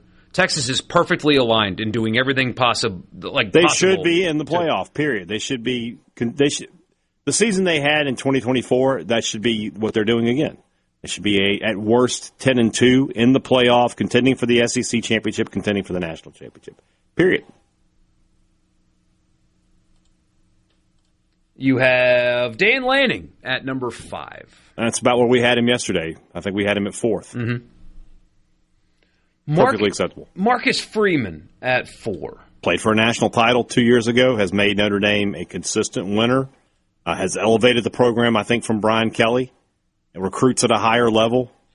Yeah. I feel like he had to kind of change Notre Dame a little bit. Like culturally. He had changed the culture a little bit, yeah. They had become a team that you could push around, quite frankly. Now they're a very physical team. Nobody pushes Notre Dame around anymore. Yeah, 3 straight double-digit win seasons. Hadad mentioned it. Played for a national championship in 2024. Barely got left out of the playoff this past season, and they did not participate in the bowl game. Right. Taking their ball and going home. But he's doing a good job there. Ryan Day at 3.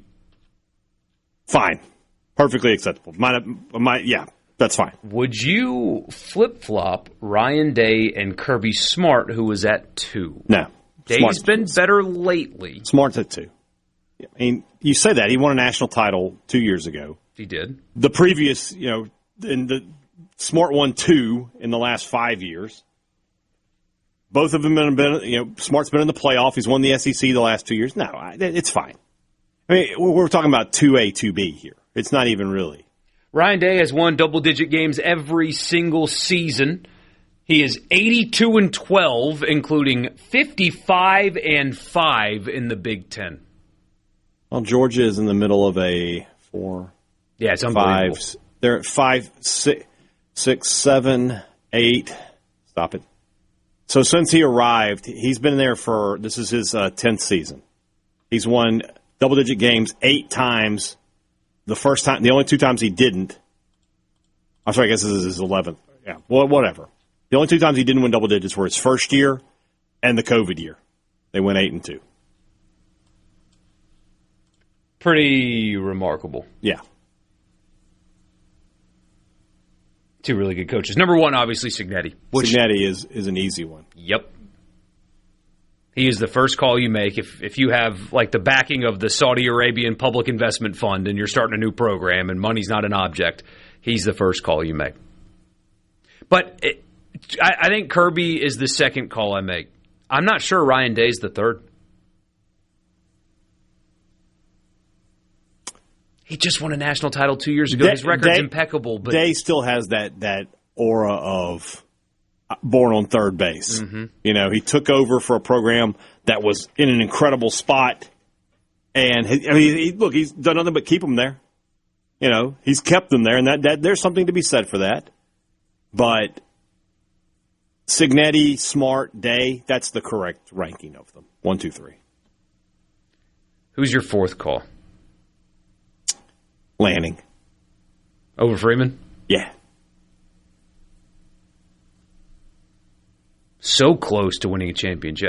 Not a Big Ten championship, a championship at Oregon. Yeah, that's a good point, by the way. This is only Power 4 coaches, but if you did good group of 5, Mullen's in the top 25. If you added the group of 6 coaches, Mullen might be the only one in the top in the group of 6 to make it, but he would be in the top 25. He's definitely ahead of Bielema.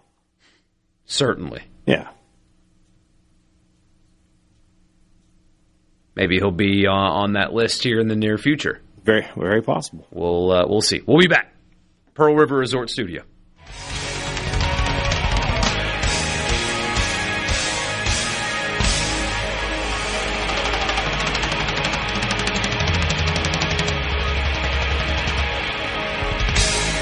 From thesebro.com. Back to Sports Talk Mississippi. Doesn't get any better than this. On Super Talk Mississippi.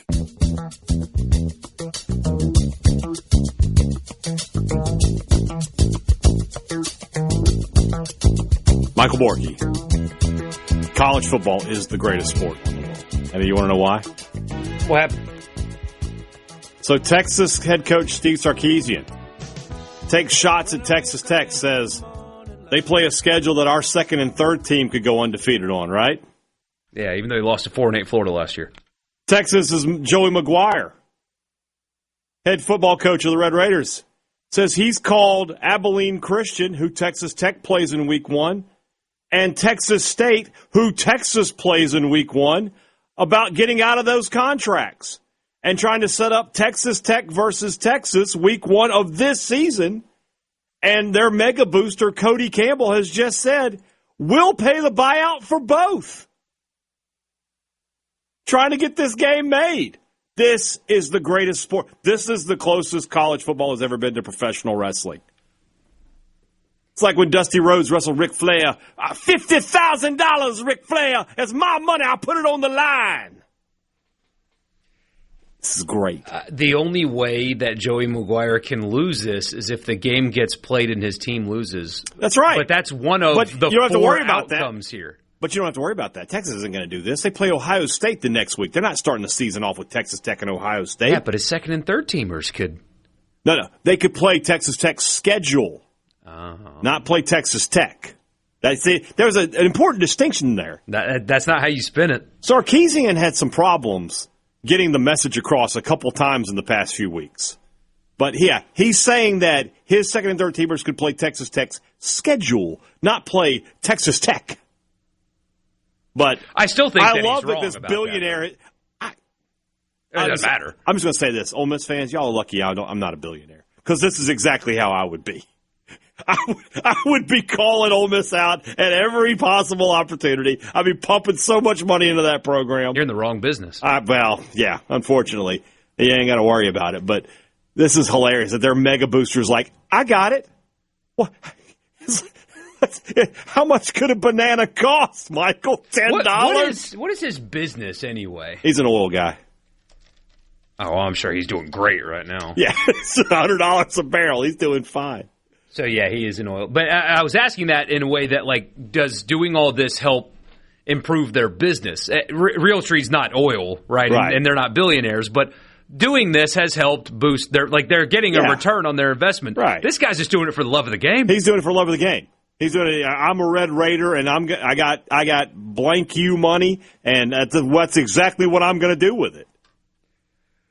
Yeah. If I ever win the Powerball, it's like $1.2 billion. Buddy, buckle up. This, and he knows that it will never happen, and so he can do it. So he can do it, exactly. That's the best kind of smack talk, yeah. And say they're scared. That's incredible. He says it right here. You're exactly right. Texas Tech will pay the buyout for Abilene Christian and Texas State. Let's go. Yeah, so and he tweets at Sark and the Texas AD. He tagged Sark and Chris Del Conte. This is the best thing ever. I think this is the first time I've liked this guy. I'm telling you, this is pro wrestling right here. This is loser leaves town kind of stuff. We're hell in the cell. I love it. I absolutely love it. How many days to college football? Let's go. 93. I'm going to go do what Cartman did. I'm going to get in the mountains and cryogenically freeze myself for 3 months. Wake me up in 3 months, guy. Oh, man. So he says, if I win the lottery, I wouldn't tell anyone, but there would be signs. Yeah. Yeah, suddenly every 5-star is locked into your favorite school. Mississippi State has the #1 recruiting class in the country. What happened? If you have facts about a violation. If you got facts about the violation, stick them where the sun don't shine. I'm violating, baby. I'm doing all the violations. There is no violations that I won't do to get recruits. Just trust me. Oh, man. So Marty says this will definitely be on the schedule in a few years. I agree. I think you can't do it this year when you've got Ohio State. You can't take that risk. That's a huge risk. You could be 0-2. Season over. You say that, though. There's something that I think that's going to happen because, oh gosh, what game was it? I'm looking to find it here. There's a game on the chopping block. Gosh, hey, Dad, what game is it? It was from a few days ago. For Texas? Texas and Notre Dame. Oh, Texas okay. Notre Dame is on the 28-29 schedule, but Chris Del Conte wouldn't commit to the games being played. He said they're tentatively on the schedule right now. And here's what I'm quote-unquote afraid of. With the playoff expansion in particular, there are people in our business that say, oh, when they go to 24, you're going to get all these great games back. Are you? Are you? Because at that point, wins will be the only thing that you need. You don't need to play a difficult schedule. You don't need to prove yourself. In a 2014 playoff, if you win 9 as an SEC team, you're in. So why would you risk going to play a Texas Tech even when you can play Texas State and just get the requisite number of wins required to make the playoff? Right. People think more playoff spots will equal more difficult games. No, I think it will have the opposite effect for some teams, maybe not all of them, but for some. Like if you're Kirby Smart and you're thinking, wait, hold on. I've already got to play Georgia Tech, and then I've got 9 conference games. I'm not going to do another one of these. Not adding another one, no. A little different for Texas because they don't have the out-of-conference. Yeah, but even still. Locked in. It's like I'm going to make my schedule as easy as possible because all I need to do is win 9, and my fans are happy because I'm making the playoff. Strength of schedule is not a thing. And as Pat Forty reported, Rich Clark, the executive director of the college football playoff, gave a presentation to SEC coaches about how they come to the strength of record formula. And the coaches reportedly walked out of the meeting like, the hell are we doing? Yeah. Texas Tech got rewarded for blowing out bad teams, and SEC teams got punished for winning close games against better teams. Mm-hmm. And so it's like, hold on, you're talking about strength of record. They're getting rewarded for beating we talked about it yesterday. You know, the coaches talking about they felt like they were led astray by the idea of like we're going to go to 16, but they're going to expand the playoff, and then they didn't expand the playoff, and you're just sitting there like, what? Yeah, what? And then you've got the director of the playoff coming in and saying, yeah, by the way, you getting a difficult win against a good team is not rewarded the same way as winning by a lot against a bad team. It's like, that doesn't make any sense. But that also confirms what we thought with the selection, that they don't care about strength of schedule. They don't care about how good your opponents are. So when they go to 24, I don't think you're going to get a bunch of, oh, yeah, let's lock in a bunch of these marquee games. Everybody's going to be calling Purdue. And then when all the Purdues run out, you might get some of these, but it's not going to be holding hands and jumping and skipping. It's going to be by default because everybody's got to find these games. Zach, you're exactly right. They lie. They only count losses. Doesn't matter who it is. You are exactly right. The results have bore that out in each of the last 2 years. Mm-hmm. Mm-hmm. So be it. That said, the booster offering to pay out both buyouts is fantastic. It is hilarious. Like, not even going to cost you anything. I'll pay for it. I got you. Have you guys seen the oil prices? I got you. Yeah. Those prices aren't going anywhere, buddy. I'm here. I'm locked in. It's good stuff. That's the kind of quality we need. So we need a USM booster to tell Ole Miss something like that. Just be like, we'll play. We'll pay all that. You don't have to worry about anything. See what happens. They got a billionaire booster. They got one. What could be our $1 billion idea? Huh? What could be our $1 billion idea? Well, mine was Dumpagram, but it didn't work out. You break up with somebody via the mail? You send somebody to break for high-risk breakups. You tell the significant other, hey, let's meet here, and then I show up, and I'm like, hey, I'm here. So-and-so sent me. He wanted me to let you know it's over. And I'm doing it in a public place, less likely to get shot. You know. Dumpagram. And we had a great idea for a billboard. Play golf. Dumpagram.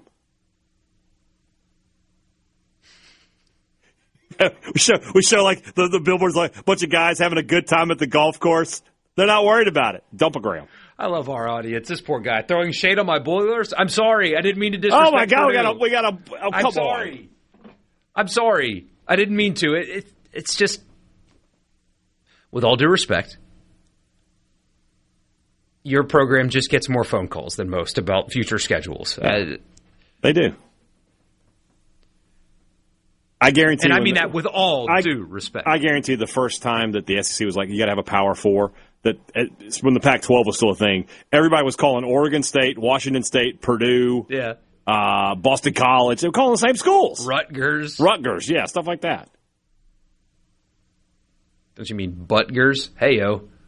I didn't mean that at all. That's the last thing I meant. Some poor World Cup team, by the way, like all these World Cup teams are being stationed here in the States, obviously, and they're going to these incredible places. And then I forget what country, but they got sent to Rutgers. I mean, summer in East Piscataway? You're probably near the beach, right? But you've got like these beautiful campuses, great cities that all these guys are staying in, and then one poor team is in Piscataway for the summer. We'll be back. We'll wrap the show up with you on this Thursday when we come back. From the Venable. If it's sports in Mississippi, you'll hear about it here. Sports Talk Mississippi. You like this show, huh? Yeah! Super Talk Mississippi.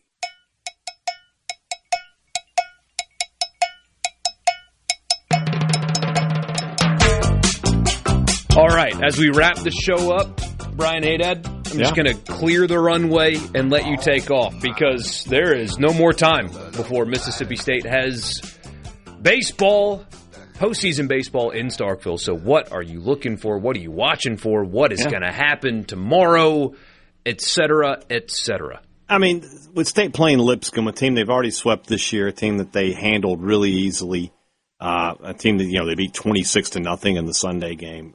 You got to think State's going to get off to a really hot start. Duke Stone pitching against them should be just fine. Like I said, I'm hopeful that State doesn't use more than 3 pitchers. 2 would be the best case scenario in this one.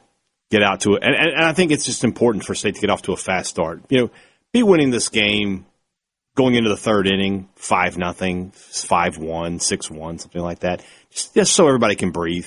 Everybody can just be like, all right, it's gonna be fine. I mentioned it a few weeks ago when State beat Auburn on Thursday, and they won that game pretty easily.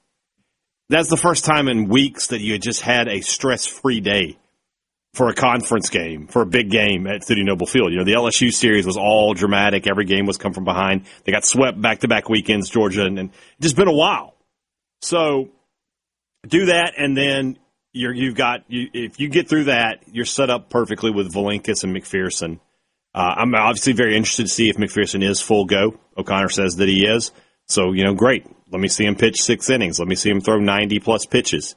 And if State can do that, they should be able to win this series, win this regional, and advance to the Supers. Somebody says they'll run rule Lipscomb. I'm actually looking it up right now because I really don't know. What's the question? Can you run rule in the... You cannot, apparently. Yeah. Okay, so why do they do it in softball? I mean, that's probably a question that just simply can't be answered, with any logic and reason. So, yeah, Ideally, right, you throw a bunch of guys that you weren't counting on this weekend for sure. The games get started at 11 a.m. tomorrow. Not our teams in Mississippi, but Kentucky, Wake Forest, East Carolina, Tennessee, both at 11 a.m. Those are two interesting games. I'll skip over some of the bad ones. Let's see. Tomorrow, there's a lot of bad ones tomorrow. I hate to tell you. Little Rock, Southern Miss at 1 alongside weather depending. Yeah. Mississippi State, Lipscomb. Washington State, Oregon State, that's at 2 o'clock if you guys want to watch that. For you Ole Miss fans, if you want to see your future competition, South Dakota State, Nebraska faces off at 3 o'clock. NC State, UCF, that's at 5. Missouri State, Arkansas, that one in the last hour of this show tomorrow might be fun to follow along. We'll see. Troy and Miami, that one, I guess that one could be interesting. Louisiana and Cincinnati for you State fans looking to see your competition. That is scheduled to start at 6 o'clock. Maybe it happens on time. We shall see. And Jacksonville State, Virginia, also at 6 o'clock. And then the late night, 8 o'clock Central, Arizona State, Ole Miss from Lincoln, Nebraska. There you go. It is that time of year. The road to Omaha has commenced, and we've got a lot of big games to keep an eye on. And my guess is, if you said make predictions, I would say that on Monday we're going to talk to Coach Ostrander, Coach O'Connor, and Coach Bianco about their teams and their next step in the Super Regionals. That would absolutely rule. I'm pretty sure that's going to be the case. Coolest. We'll talk more about that tomorrow. If talking about Super Regionals is cool, consider us Sports Talk Mississippi. We're Miles Davis. Him going, go! In that scene. Go! We got reprimanded at school. Like, my friend group, like all 15 of us got summoned at the same time to the office because we would not stop saying that. And loudly. Of course, because it's loud. You got to yell it. My favorite quote from that movie is, "Oh, I see what's going on in here. So sorry to interrupt. Proceed." Oh, man. It's too hot out there for a penguin to just be walking around. Yeah, that's the good stuff right there. Actually, for sure. I stole this shirt from Frank.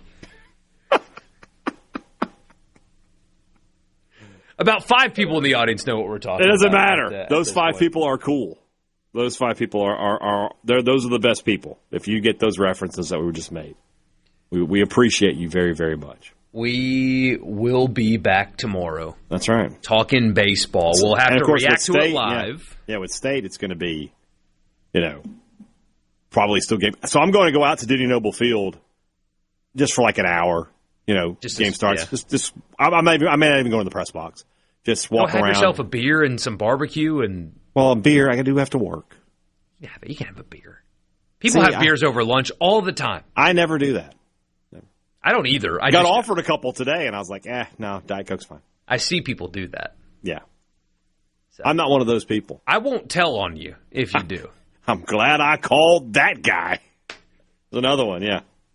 We'll see you tomorrow at 3 o'clock, as always. Talk to you then.